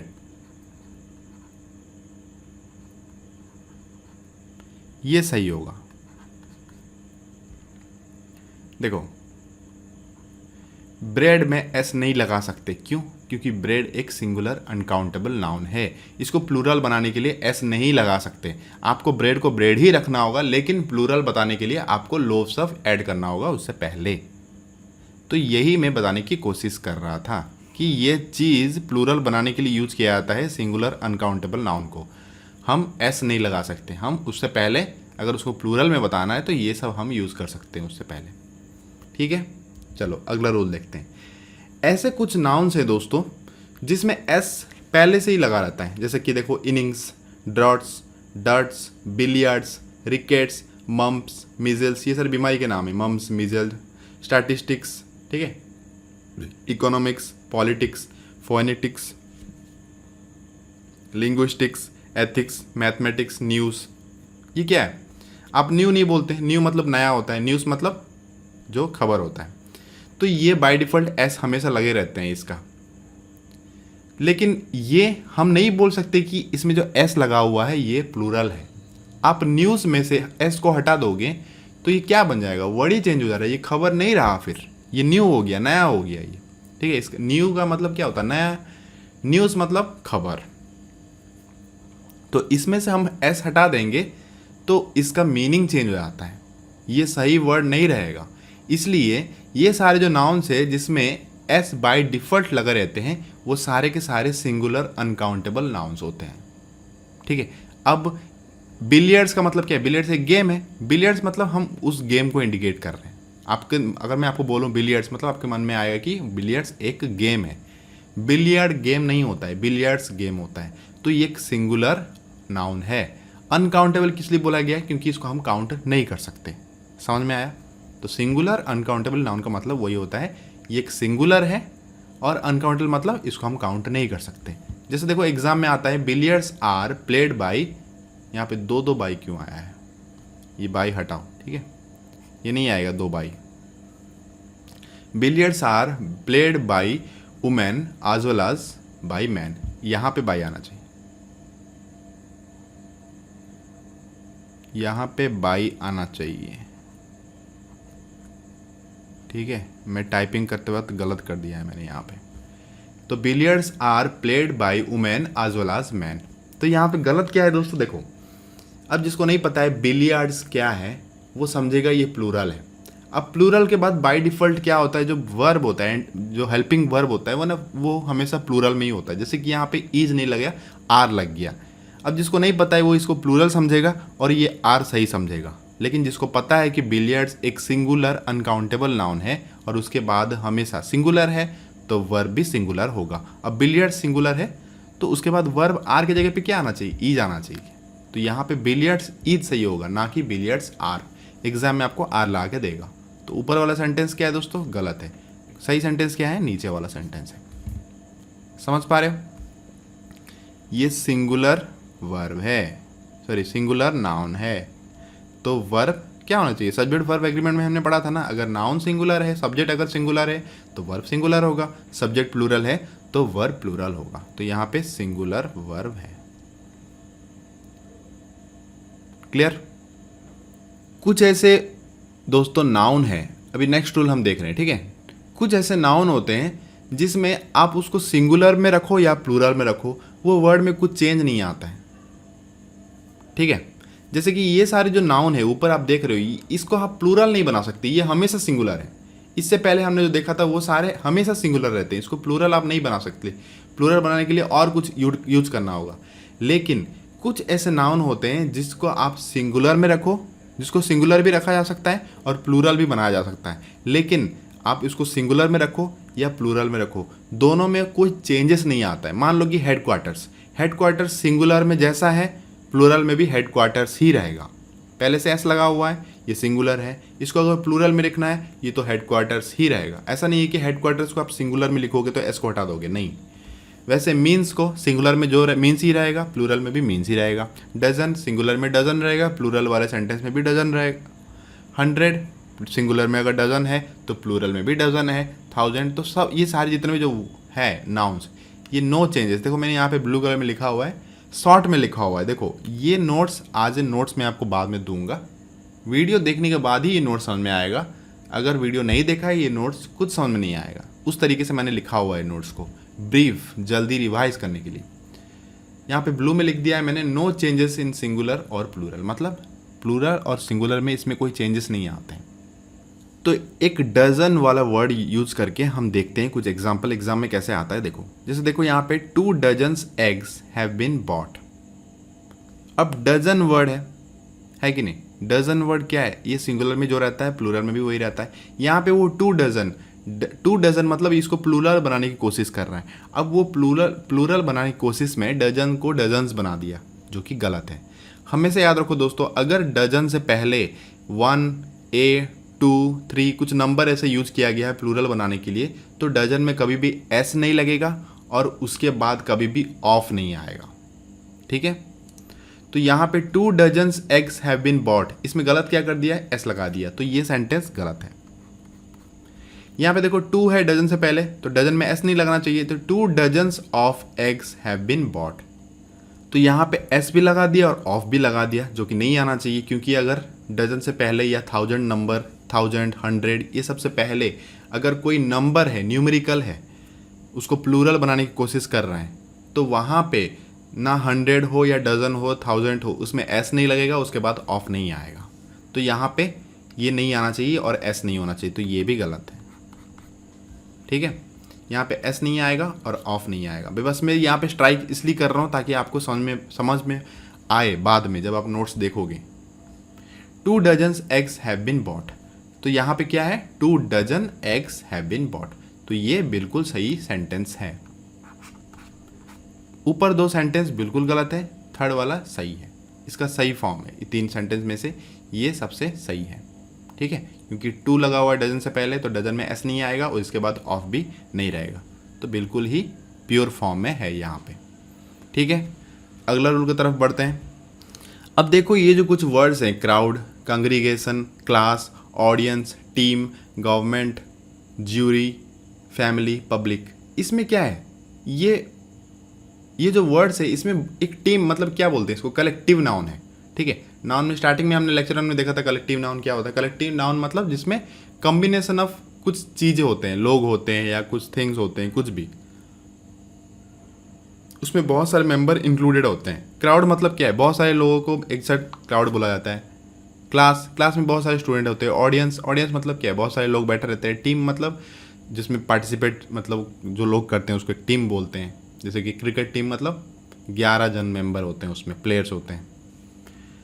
Exactly अगर ये सारे वर्ड्स यूज किया गया है सेंटेंस में, तो 2 मीनिंग में यूज किया जाता है। ठीक है, अगर कलेक्टिव नाउन आज ए यूनिटी यूज किया गया है सेंटेंस में, आज ए वन टीम यूज किया गया, वन मतलब एक यूनिट के हिसाब से यूज किया गया है, समझ रहे हो, तो वहाँ पे वर्ब सिंगुलर होता है। जैसे देखो द टीम, ये सेंटेंस, पहला सेंटेंस देखो, 2 सेंटेंस मैंने टीम को यूज करके बनाया है, लेकिन दोनों में डिफरेंस है। द टीम इज स्ट्रॉन्ग, यहाँ पे इज लगा है। नेक्स्ट सेंटेंस में क्या है, the team are fighting among themselves. अब दोनों सेंटेंस सही है दोस्तों। अभी आप बोलो कैसे, यहाँ पे द टीम है उसके बाद इज आया है, सेकंड सेंटेंस में द टीम है उसके बाद आर आ गया, कैसे हुआ। देखो मीनिंग समझने की कोशिश करो सेंटेंस का। देखो ग्रामर तो इंपॉर्टेंट है, लेकिन ग्रामर से कई ज़्यादा गुना इंपॉर्टेंट है मीनिंग समझना सेंटेंस का। जिस दिन मीनिंग समझ जाओगे, ग्रामर आपके लिए मतलब वैल्यूलेस हो जाएगा, सच बता रहा हूँ, क्योंकि ग्रामर मीनिंग से ही निकला हुआ है। जो लोग ग्रामर किताब लिखे हैं कभी ना कभी, ठीक है, कोई तो लिखा हुआ है ना ग्रामर किताब, ऐसा नहीं है कि पहले मतलब धरती में पहले से ही इंग्लिश ग्रामर था, कोई लिखा है सोच सोच के। क्यों, क्योंकि वो सेंटेंस का मीनिंग को ऑब्जर्व कर करके ग्रामर बनाया है कि हाँ अगर इसका मीनिंग ऐसा है तो इसका रूल ऐसा है। ठीक है, कॉम्प्लिकेटेड बना दिए हर चीज़ को, तो हम मीनिंग पे ही फोकस करेंगे हमेशा। ग्रामर याद रखेंगे लेकिन मीनिंग पे फोकस करेंगे हमेशा। यहाँ पे द टीम इज स्ट्रॉन्ग, यहाँ पे जो टीम है ये 1 यूनिट, एक 1 यूनिट जैसा है। 1 यूनिट मतलब ये एक टीम के बारे में बात कर रहा है। यहाँ के अंदर जो मेंबर्स हैं उनके बारे में बात नहीं किया जा रहा है। एक टीम, वो सारे एक टीम के जैसे हैं। ठीक है, एक टीम दूसरे टीम के साथ फाइट करता है। एक टीम अपने अंदर फाइट नहीं करता है, लेकिन एक टीम अगर अपने मेंबर्स के अंदर ही फाइट करना स्टार्ट कर दे, फिर वो टीम एक यूनिट नहीं रहा, वो बिखर जाएगा। ठीक है, अगर टीम बिखर गया तो वो मल्टीपल में कन्वर्ट हो गया, अब वो एक यूनिट नहीं रहा। जब एक यूनिट नहीं रहा, वो मल्टीपल बन गया, तो वर्ब भी प्लूरल हो जाएगा। यहाँ पे देखो the team are fighting among themselves, यहाँ पे टीम के अंदर मान लो कि टीम के अंदर 20 मेंबर है, 20 पार्टिसिपेट या 20 प्लेयर है। अब वो आपस में लड़ना स्टार्ट कर दिए, अब ये टीम एक यूनिट नहीं रहा। ठीक है, हम यहाँ पे एक यूनिट नहीं बोल सकते। इसमें जितने भी मेंबर्स हैं, मान लो कि 2 है, 3 है, 4 है, मोर देन 1 तो होंगे। तो वो आपस में फाइट करने लगे। मतलब यहाँ पे जो टीम बोल रहा है ये आज ए प्लूरल है, पहला सेंटेंस में टीम आज ए सिंगुलर है। समझ पा रहे हो? अगर मैं ग्रामर वाइज बताऊं, पहला सेंटेंस में टीम सिंगुलर है, ये सिंगुलर है, पहला सेंटेंस में क्या है, ये सिंगुलर है, लेकिन यहां पे टीम प्लूरल बन गया। क्यों? क्योंकि ये आपस में फाइट करना स्टार्ट कर दिए। अगर ये आपस में फाइट नहीं करके दूसरे से फाइट करते तो ये एक सिंगल यूनिट होता। अब ये आपस में फाइट कर रहे हैं तो क्या है कि वो जो 10 मेंबर है, मान लो कि 10 मेंबर है, वो डिवाइड हो गए। अब डिवाइड हो गया मतलब वो मल्टीपल में आ गए, वो प्लूरल बन गए। समझ रहे हो? इसलिए इसके बाद अब टीम अगर प्लूरल है, मतलब सब्जेक्ट अगर प्लूरल है तो वर्ब तो प्लूरल होना ही है, अगर सब्जेक्ट सिंगुलर है तो वर्ब सिंगुलर होना ही है। ठीक है? तो सेंटेंस में डिपेंड करता है कि वो किस मीनिंग से दिया गया है। एग्जाम में आपको ये दोनों में से कोई भी सेंटेंस आ सकता है। मान लो कि the team are fighting among themself, अगर फाइटिंग अमंग देमसेल्फ दे, आप सेंटेंस से मीनिंग से अगर समझ पा रहे हो कि ये एक यूनिट नहीं है तो वर्ब प्लूरल हो जाएगा।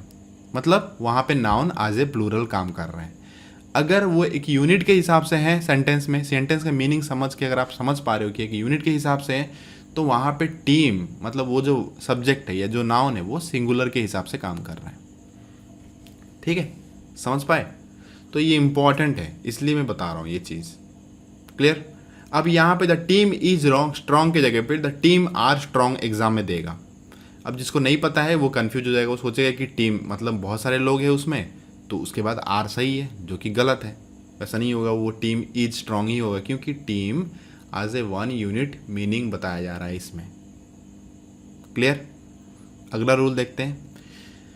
देखो दोस्तों, ये रूल में क्या है कि जितने सारे जो वर्ड्स हैं, arms, bellows, fetters, pincers, tongs, binoculars, pliers, scissors, ये सारे ना हमेशा प्लूरल ही रहते हैं। ठीक है? ये हमेशा प्लूरल फॉर्म में है, ये सिंगुलर नहीं है। इसके बाद मतलब हमेशा, इससे पहले हमेशा प्लूरल ही रहेगा। अगर मतलब ये आज सब्जेक्ट प्लूरल ही है, ये नाउन सारे प्लूरल है। ठीक है? पोल्ट्री मतलब सिंगुलर नहीं है, पीपल मतलब सिंगुलर नहीं है, कैटल मतलब सिंगुलर नहीं है। तो ये सारे नाउन क्या है? प्लूरल है। तो ये वर्ब भी प्लूरल ही लेगा। ठीक है? जैसे देखो एग्जाम में क्या करता है कि इसको सिंगुलर बनाने की कोशिश करता है। जैसे देखो पहला सेंटेंस देखो, यहाँ पे मैंने दिया ही, सीजर वाला क्वेश्चन को ज़्यादा ही आता है एग्जाम में। She took a pair of scissor and cut the string. यहाँ पे गलत क्या है? यहाँ पे गलत ये कर दिया कि सीजर्स को वो सीजर बना दिया। सीजर्स दोस्तों हमेशा सीजर्स में ही यूज किया जाता है, इसमें एस को आप नहीं हटा सकते। ट्राउजर्स में से एस को नहीं हटा सकते, प्लायर्स में से एस को नहीं हटा सकते, बाइनोकुलर्स में से एस को नहीं हटा सकते। ठीक है? रूल कह रहा है कि ये सब को आप नहीं हटा सकते, ये हमेशा प्लूरल वाइज ही यूज किया जाएगा। तो ए पेयर ऑफ सीजर नहीं होगा, हमेशा अ पेयर ऑफ सीजर्स ही बोला जाएगा। ठीक है?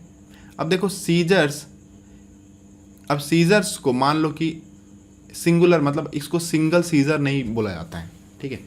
सी टुक ऐसा नहीं बोला जाता कि सी टुक अ सीजर्स या she took scissors and cut the string, ऐसा नहीं बोला जाता है। क्या बोला जाता है? She took a pair of scissors and cut the string.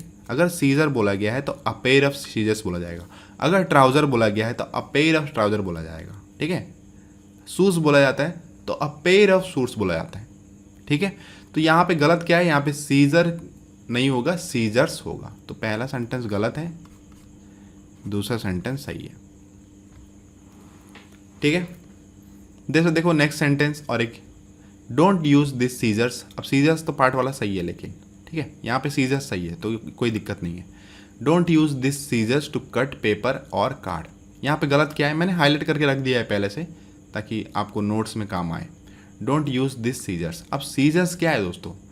Seizures plural है हमेशा। देखो यहाँ पे मैंने लिखा हुआ ऑलवेज प्लूरल्स, ये सारे वर्ड्स हमेशा प्लूरल है। अब प्लूरल है तो ये मतलब प्लूरल ही हर चीज़ लेगा। अब यहाँ पे सीजर्स, हालांकि यहाँ पे प्लूरल है, अब सीजर्स क्या है? यहाँ पे प्लूरल है, तो इससे पहले दिस नहीं यूज होगा। दिस हम कब यूज करते हैं? जब इसके बाद जो नाउन होता है वो सिंगुलर होता है। ठीक है? सिंगुलर नाउन को इंडिकेट करने के लिए उससे पहले दिस यूज किया जाता है, दिस हो या दैट हो। लेकिन सीजर्स तो प्लूरल है, अब प्लूरल से पहले दिस की जगह पे क्या होना चाहिए? दीज होना चाहिए। तो यहाँ पे पहला वाला सेंटेंस गलत है, एग्जाम में आपको दिस लगा के दे देगा। सीजर्स को सही लिख देगा लेकिन उससे पहले दिस को गलत कर देगा। अब दिस लगा दिया, दिस गलत हो गया क्योंकि सीजर्स प्लूरल है। अब प्लूरल है तो इससे पहले भी प्लूरल ही होना चाहिए वो वर्ड। तो दिस का प्लूरल क्या है? दीज।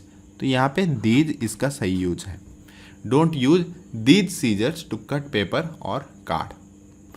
नेक्स्ट रूल देखते हैं। देखो नेक्स्ट रूल क्या कह रहा है, अगर इस फॉर्म में है कोई सेंटेंस, नाउन सिंगुलर है, उसके बाद प्रीपोजिशन है और उसके बाद नाउन सिंगुलर है, और दोनों के दोनों नाउन सेम है, अगर दोनों नाउन सेम यूज किया गया है,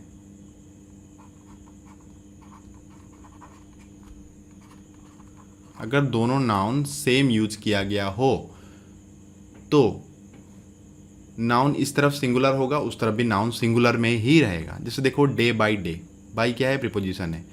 रो अपन रो, अपन क्या है? प्रीपोजिशन है। डे आफ्टर डे, आफ्टर क्या है? प्रीपोजिशन है। आज ये प्रीपोजिशन यूज किया गया है, ठीक है। तो डे बाई डे, तो डे इस तरफ है उस तरफ है, दोनों नाउन है और दोनों के दोनों सिंगुलर में होना चाहिए। रूल कह रहा है कि दोनों को दोनों सिंगुलर में होना चाहिए। एग्जाम में आपको days by days, rows upon rows, days after days ऐसा देगा, लेकिन आपको रूल अगर आपको पता है कि प्रीपोजिशन से पहले अगर जो नाउन और प्रीपोजिशन के बाद अगर वही नाउन है, दोनों नाउन सेम है, तो दोनों के दोनों सिंगुलर ही रहेंगे हमेशा। एग्जाम में देखो कैसे क्वेश्चन बनता है। Women after women climb the rostrum to speak against the cruel practices of dowry and bride burning. यहाँ पे गलत क्या है? देखो यहाँ पे women after women, noun plus preposition plus noun, किस फॉर्म में है ये? Noun plus preposition plus noun form में है कि नहीं? तो नाउन प्रीपोजिशन से पहले अगर जो नाउन है, प्रीपोजिशन के बाद अगर वही नाउन है, तो दोनों को दोनों सिंगुलर में होना चाहिए, लेकिन दिया क्या है? देखो प्लूरल में दे दिया। WOMEN प्लूरल में है, इसका सिंगुलर क्या होगा? WOMAN। तो दोनों को दोनों सिंगुलर में लिखा जाएगा। तो वुमेन आफ्टर वुमेन की जगह पे ये क्या आएगा? यहाँ पे इसका सही यूज क्या है? वुमेन आफ्टर वुमेन, ये इसका सही यूज है, ठीक है। समझ पाए? नेक्स्ट रूल देखते हैं दोस्तों। इसका रूल का कुछ मेरे को नाम याद नहीं आया, तो मैं इसको सिंपली रूल लिख दिया ग्रीन कलर में। रूल मैं आपको समझा दे रहा हूँ। अगर कोई 100 रुपी, 200 रुपीज़, 300, ठीक है, ये सारे अगर ऐसे वर्ड्स आए हैं, ये सब अगर फ्रेजेस यूज किया गया है, अगर रुपी के बाद अगर कोई वर्ब है, नाउन नहीं हो, अगर कोई नाउन नहीं है, डायरेक्ट वर्ब है, तो ये रुपी हमेशा रुपी में एस लगा रहेगा, ये हमेशा प्लूरल में लिखा जाएगा। जैसे कि पहला सेंटेंस देखो, 100 रुपीज़ हैव बीन स्पेंट। मैं टिक मार्क दे रहा हूँ ताकि आपको पता चले कि ये सही सेंटेंस है। लेकिन नेक्स्ट सेंटेंस देखो, वही 100 रुपी को अलग हो गया, अलग से हमने लिख दिया कि यहाँ पे रुपीज़ का रूप एस हट गया। यहाँ पे I have a 100 rupee note. क्यों? अगर 100 रुपी मतलब रुपी के बाद अगर कोई नाउन आ जाए, अगर रुपी के बाद कोई नाउन है तो रुपी में एस नहीं लगेगा। अगर रुपी के बाद नाउन है तो रुपी में कोई एस नहीं लगेगा। अगर रुपी के बाद वर्ब है तो ये रुपी क्या हो जाएगा? ये रुपीस हो जाएगा, ठीक है। समझ में आया? तो दोनों सेंटेंस सही है, ये भी सेंटेंस सही है, ये भी सेंटेंस सही है, लेकिन दोनों में डिफरेंस है। देखो यहाँ पे रुपी के बाद क्या है? वर्ब है, तो रुपीस आया यहाँ पे। यहाँ पे रुपी के बाद क्या है? नाउन है, ये एक नाउन है। ये क्या है? ये एक नाउन है। रुपी के बाद अगर नाउन है तो रुपी हमेशा सिंगुलर में रहेगा, ठीक है। एग्जाम में आपको गलत करके देता है ये सब चीज़। 100 रुपी हैव बीन स्पेंट बोलेगा, जो कि गलत है। अगर आपको राउंड रूल पता है तो आप उसको आइडेंटिफाई कर सकते हो।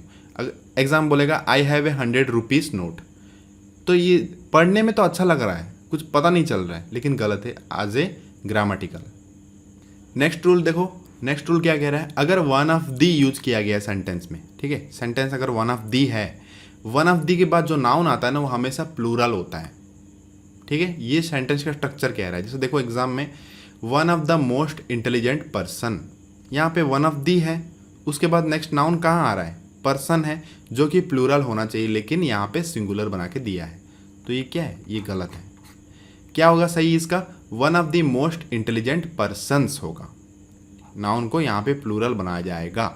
अगर वन ऑफ दी यूज किया गया है तो उसके बाद नाउन प्लूरल होगा। एग्जाम में कैसे क्वेश्चन आता है, देखो एक क्वेश्चन देखते हैं। One of the problem with you is that you do not come in time. यहाँ पे गलत क्या है? वन ऑफ द के बाद नाउन क्या है? प्रॉब्लम है।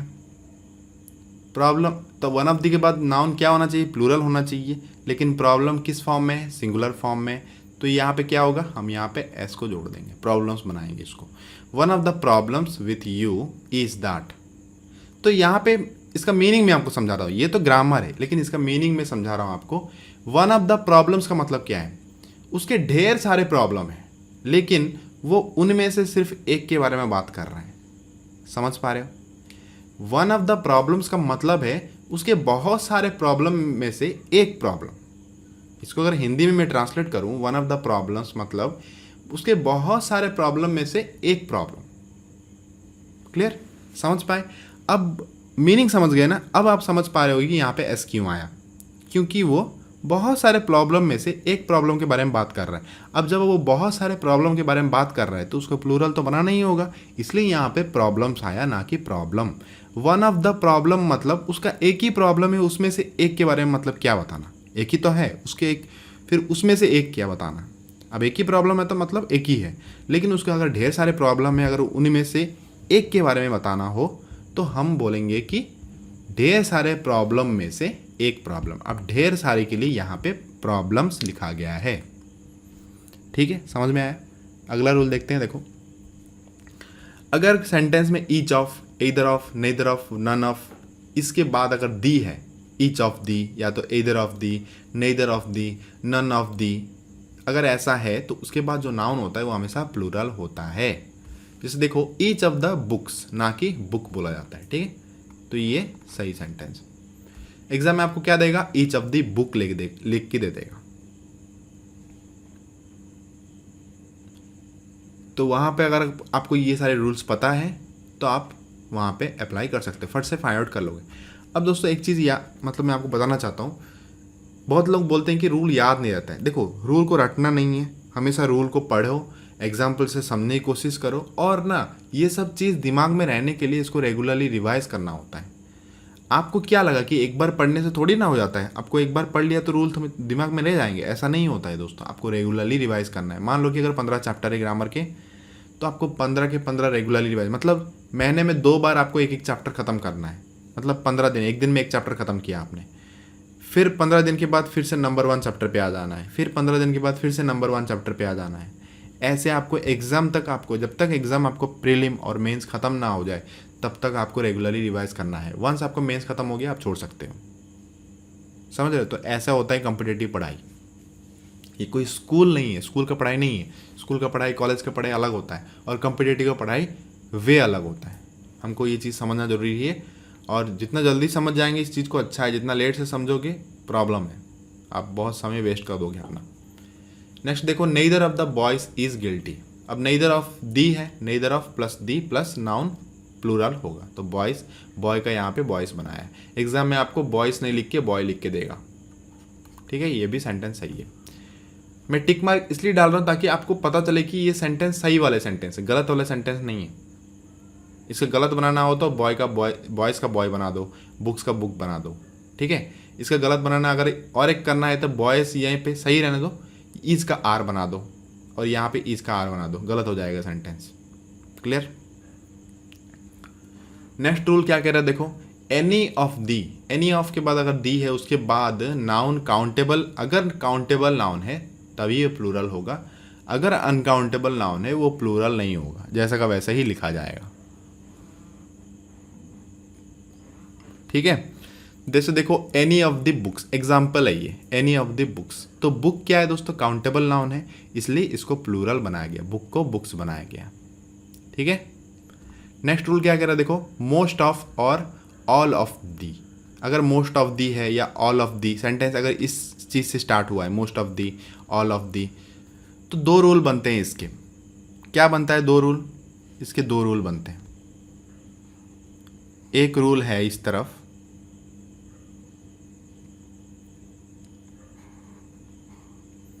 एक रूल क्या है? अगर नाउन अनकाउंटेबल है, अगर नाउन अनकाउंटेबल हो, अनकाउंटेबल, तो ये सिंगुलर में ही रहेगा।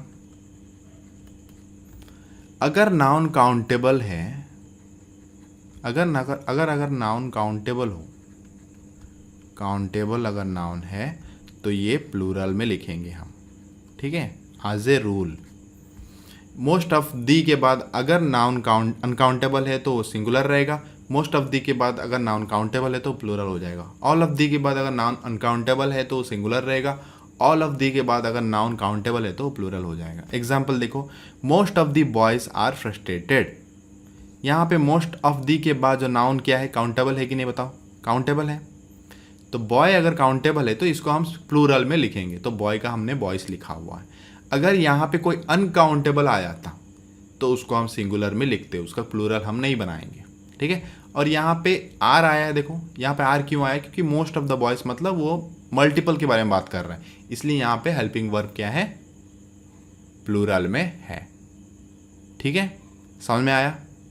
तो दोस्तों ये रहा नाउन चैप्टर लेक्चर 2, यहाँ पे ख़त्म हुआ। इसके साथ साथ पूरा नाउन के जितने भी इम्पॉर्टेंट रूल्स थे एग्ज़ाम ओरिएंटेड सारे हमने डिस्कस कर लिया।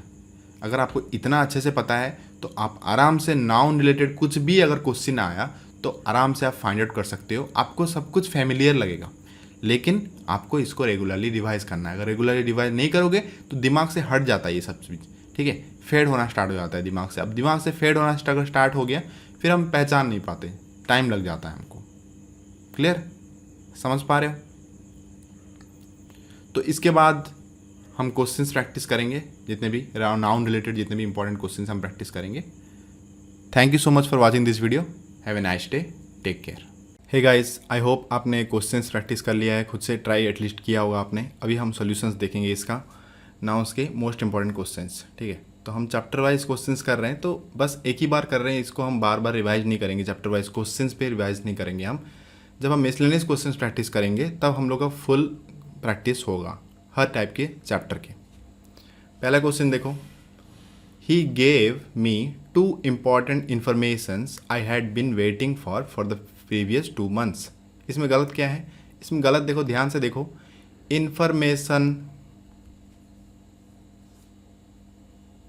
News, advice, work, scenery, pottery, imagery, poetry, stationery, ये सारे जो वर्ड्स हैं ये हमेशा बिना एस के यूज किया जाता है।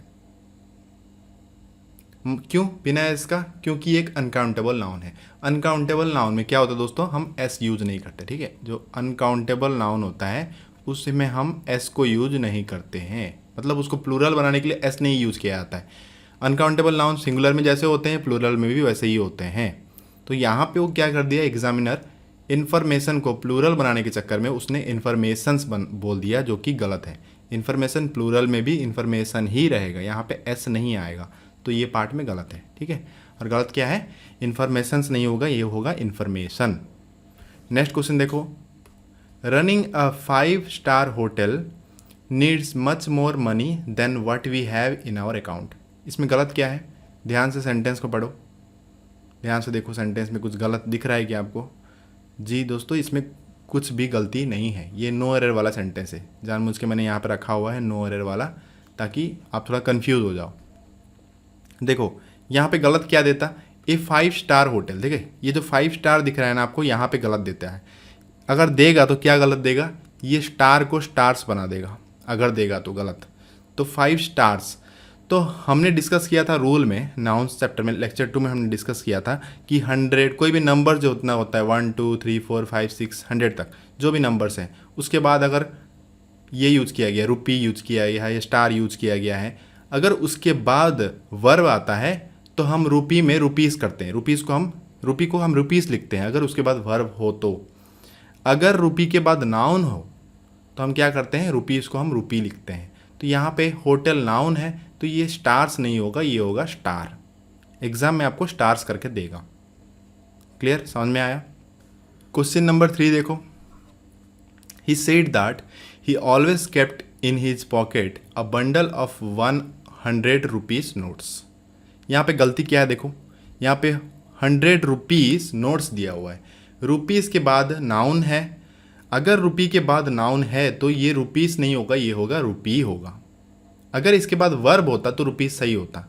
रुपी के बाद अगर नाउन है तो ये रुपीस नहीं होगा, ये होगा रुपी। तो ये हम एस को हटा देंगे तो ये बन जाएगा सही। ठीक है, 100 रुपी नोट्स बोला जाएगा, ना कि 100 रुपीस नोट्स। नेक्स्ट क्वेश्चन देखो दोस्तों, the present datas show that the illiteracy rate in India has fallen down but not to the level of expectation. गलत क्या है इसमें? देखो, डाटा जो वर्ड है प्लूरल बनाने के लिए इसने डाटास बना दिया। अब डाटा एक अनकाउंटेबल नाउन है जो सिंगुलर में भी डाटा रहता है और प्लूरल में भी डाटा ही रहता है। ये डाटास बना दिया जो कि गलत है ग्रामेटिकली। तो यहाँ पे एस नहीं आएगा, ये सिर्फ डाटा होगा, द प्रेजेंट डाटा। ठीक है, चाहे वो प्लूरल ही क्यों ना हो, वो डाटा ही रहेगा। क्लियर? नेक्स्ट क्वेश्चन देखो, in the last elections the electorate's disinterestedness puzzled the politicians very much. यहाँ पे गलत क्या है? यहाँ पे जो इलेक्टोरेट्स है ना, ये पॉजेसिव केस में बताने की कोशिश कर रहे हैं। अब जो इलेक्टोरेट्स है ये प्लूरल में लिखने की कोशिश किया है इसने। ठीक है, लेकिन दोस्तों इलेक्टोरेट का प्लूरल इलेक्टोरेट ही है। ठीक है, इलेक्टोरल का मतलब जो इलेक्टोरेट जो वर्ड है, यहाँ पे मैं लिख देता हूँ इलेक्टोरेट। ये जो वर्ड है ना, ये इटसेल्फ प्लूरल है, ये प्लूरल फॉर्म में ही है। इसको प्लूरल बनाने के लिए एस लगाने की ज़रूरत नहीं है। तो यहाँ पे गलती क्या कर दिया कि इसने एस लगा दिया यहाँ पे। तो ये एस हट के, ये एस हट के यहाँ पे एपोस्ट्रोफी के बाद ऐसा आएगा, क्योंकि ये पॉजेसिव केस बना रहा है ना। इन the last elections the electorates मतलब ये बोल रहा है कि इनका डिसइंटरेस्टेडनेस, किनका? इलेक्टोरेट्स का डिसइंटरेस्टेडनेस बोल रहा है। इनका, जब हम इनका, उसका, मेरा हम बोलते हैं ना, ये सारे पॉजेसिव केस होते हैं। तो यहाँ पे इलेक्टोरेट जो है ये प्लूरल में है, एपोस्ट्रोफी एस लगाने के बाद ये पॉजेसिव केस बन जाता है। ठीक है, अब इसमें गलत क्या था? इसमें गलत ये था कि ये जो एस है ये एपोस्ट्रोफी उस तरफ आएगा। ठीक है, ये एपोस्ट्रोफी के बाद ऐसा आएगा, इस तरफ नहीं आएगा। नेक्स्ट देखो question, it is harmful to take cups full of tea 5 times a day. ये वर्ड वाला वर्ड गलत है यहाँ पे। क्यों गलत है? क्योंकि इसने कप के बाद एस लगा दिया। यहाँ पे कप्स फुल नहीं होगा, ये क्या होगा? कप फुल्स होगा, मतलब CUPFULS, ये होगा कप फुल्स। ऐसे बहुत सारे वर्ड है जिसके सिंगुलर और प्लूरल अलग होते हैं, जैसे कि कप फुल का कप फुल्स, हैंड फुल का हैंड फुल्स, मतलब एस फुल के बाद आएगा। माउथ फुल का माउथ फुल्स, स्पून फुल का स्पून फुल्स, ग्लास फुल का ग्लास फुल्स। ये सारे क्या है? एस, इसको प्लूरल बनाने के लिए एस कप के बाद नहीं आएगा, फुल के बाद आएगा। नेक्स्ट क्वेश्चन देखो दोस्तों, the majority of the women teachers are persuading the principal to consider their demands. यहाँ पे गलत क्या है? यहाँ पे ध्यान से देखो, वुमेन टीचर्स, इसने यहाँ पे प्लूरल बनाने की कोशिश किया हुआ है। जो भी ये कौन सा टाइप के वर्ड है, इसको हम बोलते हैं कंपाउंड नाउन्स, क्योंकि कंपाउंड नाउन मतलब दो नाउन का मिश्रण वाला एक वर्ड है। ये वुमेन टीचर, मैन टीचर, इसको बोलते हैं कंपाउंड नाउन, क्योंकि इसमें वुमेन एक नाउन है, टीचर भी एक नाउन है, दोनों को मिला के एक नाउन बनाया गया है, इसलिए इसको बोलते हैं कंपाउंड नाउन।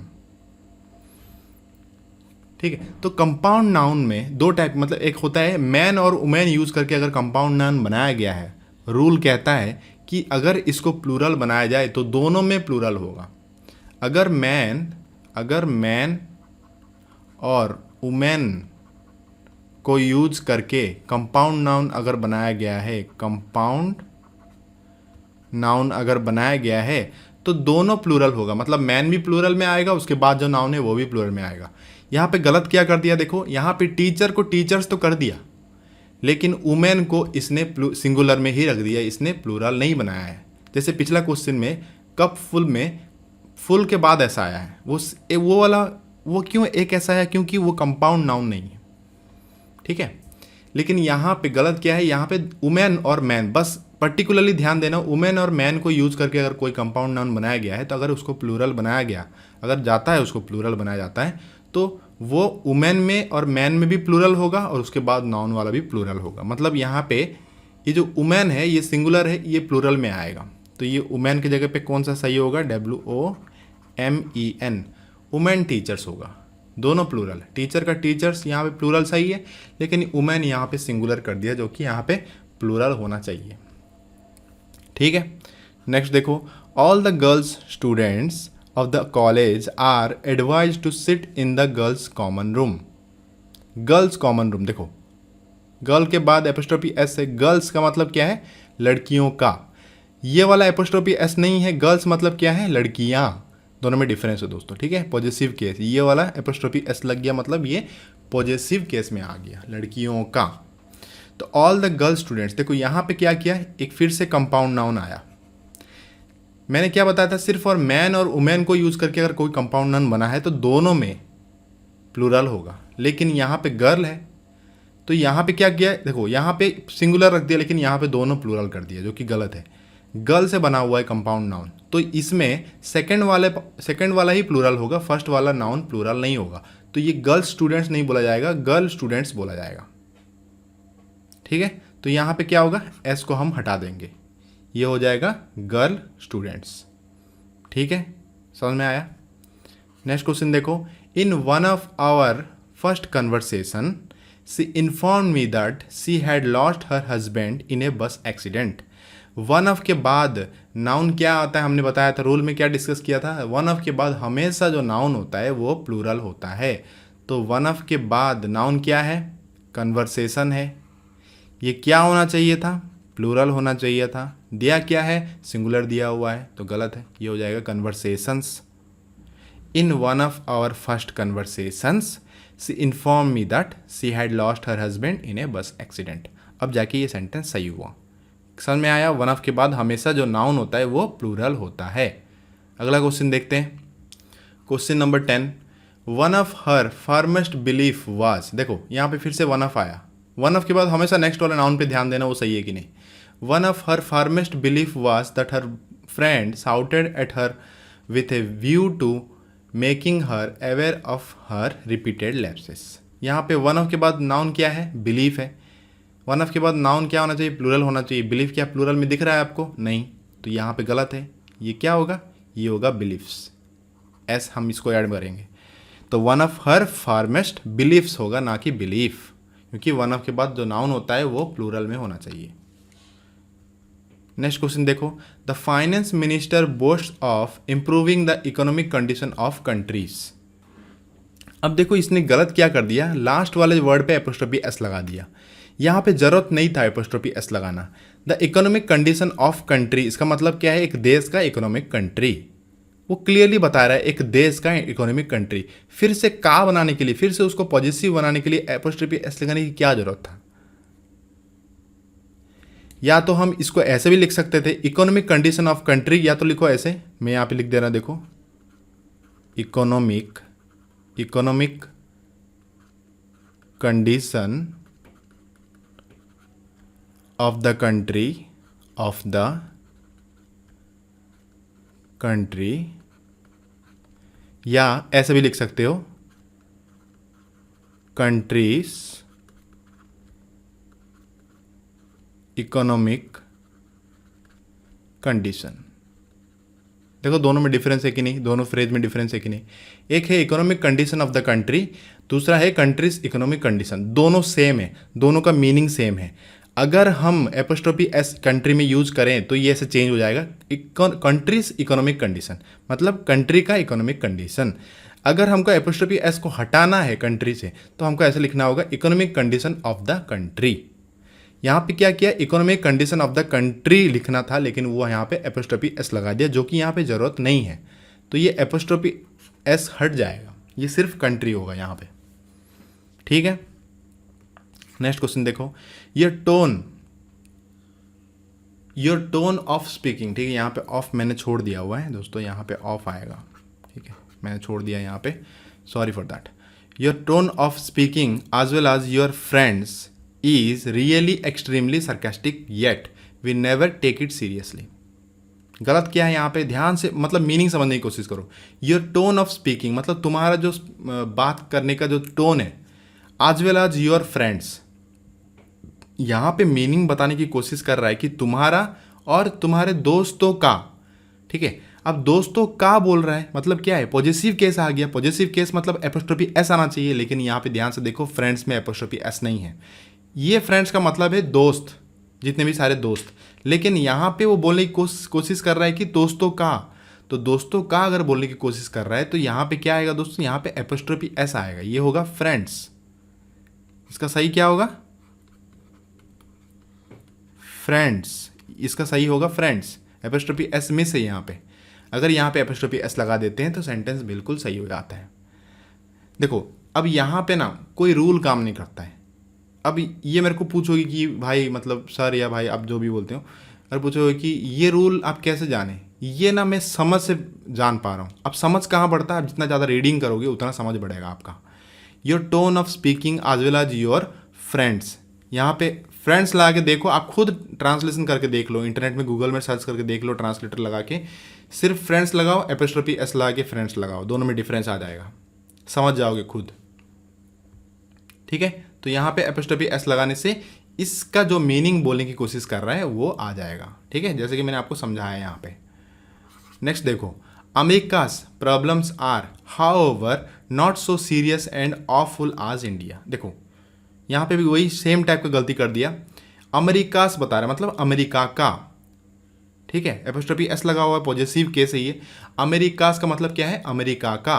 वैसे वो अमेरिका का जितने भी जो प्रॉब्लम्स है जो भी हो वो इंडिया के प्रॉब्लम के साथ वो कंपेयर कर रहे हैं।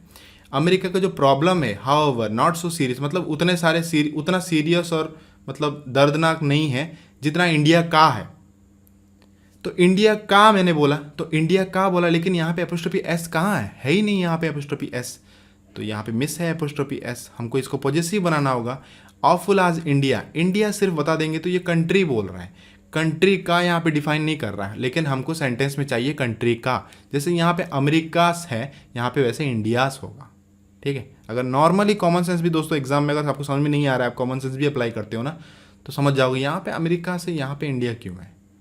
आप मीनिंग समझ जाओ, सेंटेंस के मीनिंग पे हमेशा ध्यान दोगे ना, आपको ग्रामर बड़ा बात नहीं है आपके लिए, आप ग्रामर से उठ जाओगे ऊपर। नेक्स्ट क्वेश्चन देखो, he did not approve of his son raising stupid questions and thereby vexing the teacher. तो ये बोल रहा है कि वो अप्रूव नहीं करता है। ठीक है, ही डिड नॉट अप्रूव मतलब उसने अप्रूव नहीं किया, किसका, उसका लड़के का जो बेवकूफ़ वाले क्वेश्चन, स्टूपिड क्वेश्चन जो रेज करता है वो लड़के का उसने अप्रूव नहीं किया। तो लड़के का बोल रहा है यहाँ पे, लेकिन कहाँ एपोस्ट्रोफी एस कहाँ पे है, पॉजिटिव केस कहाँ पे, सन बोल देने से थोड़ी ये लड़के का हो जाता है। सन मतलब लड़का, यहाँ पे वो लड़के का बोल रहा है, तो यहाँ पे क्या होगा दोस्तों, यहाँ पे एपोस्ट्रोफी एस आएगा, यहाँ पे होगा सन्स ना कि सन।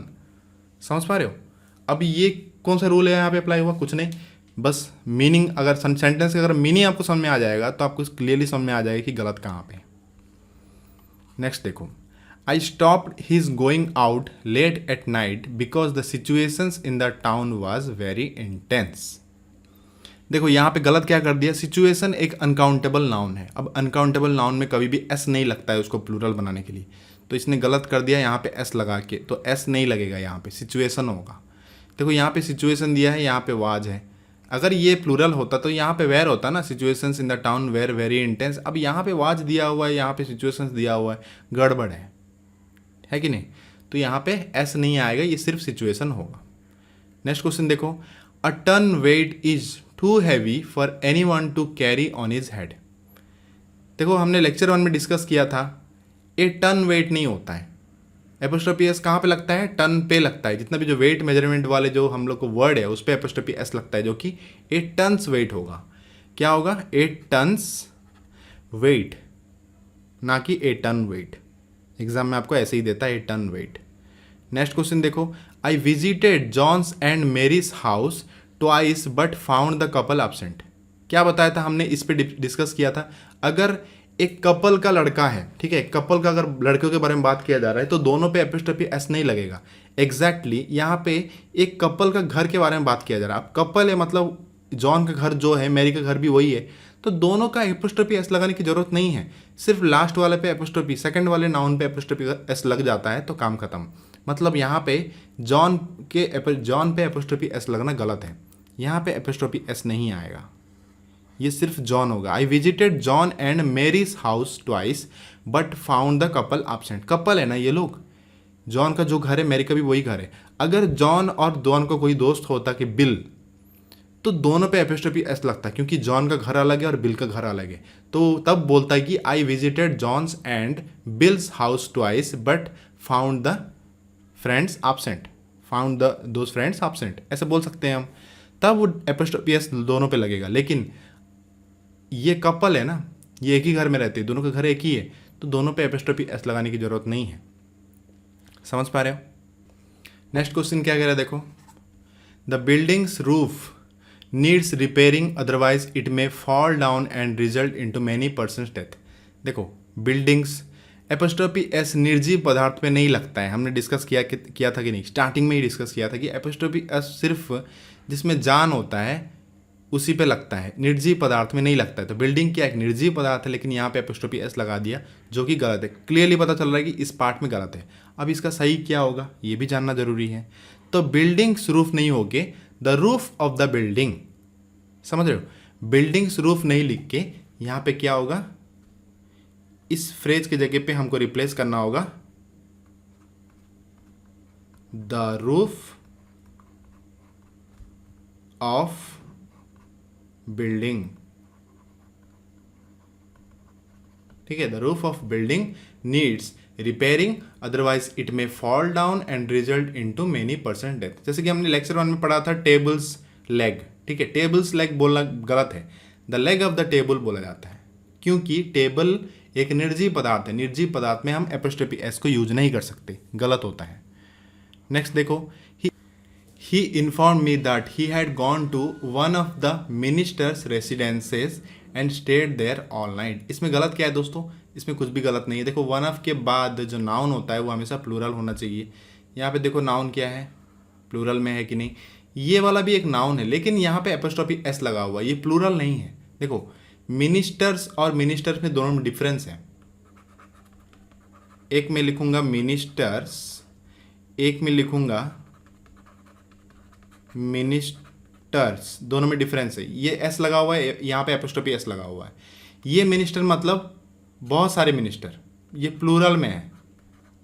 बहुत सारे मिनिस्टर को मिनिस्टर्स बोला जाता है एक साथ, लेकिन मिनिस्टर्स मतलब एक मिनिस्टर का, ये पॉजिटिव में है। क्या है ये पॉजिटिव में है। मिनिस्टर्स मतलब मिनिस्टर का, मिनिस्टर्स ऊपर वाला मिनिस्टर्स मतलब बहुत सारे मिनिस्टर्स। तो यहाँ पे रेसिडेंस एक जो नाउन है ये प्लूरल बना दिया गया। One of the ministers residences मतलब मिनिस्टर के जितने भी जो रेसिडेंसेस है उसमें से एक रेसिडेंस।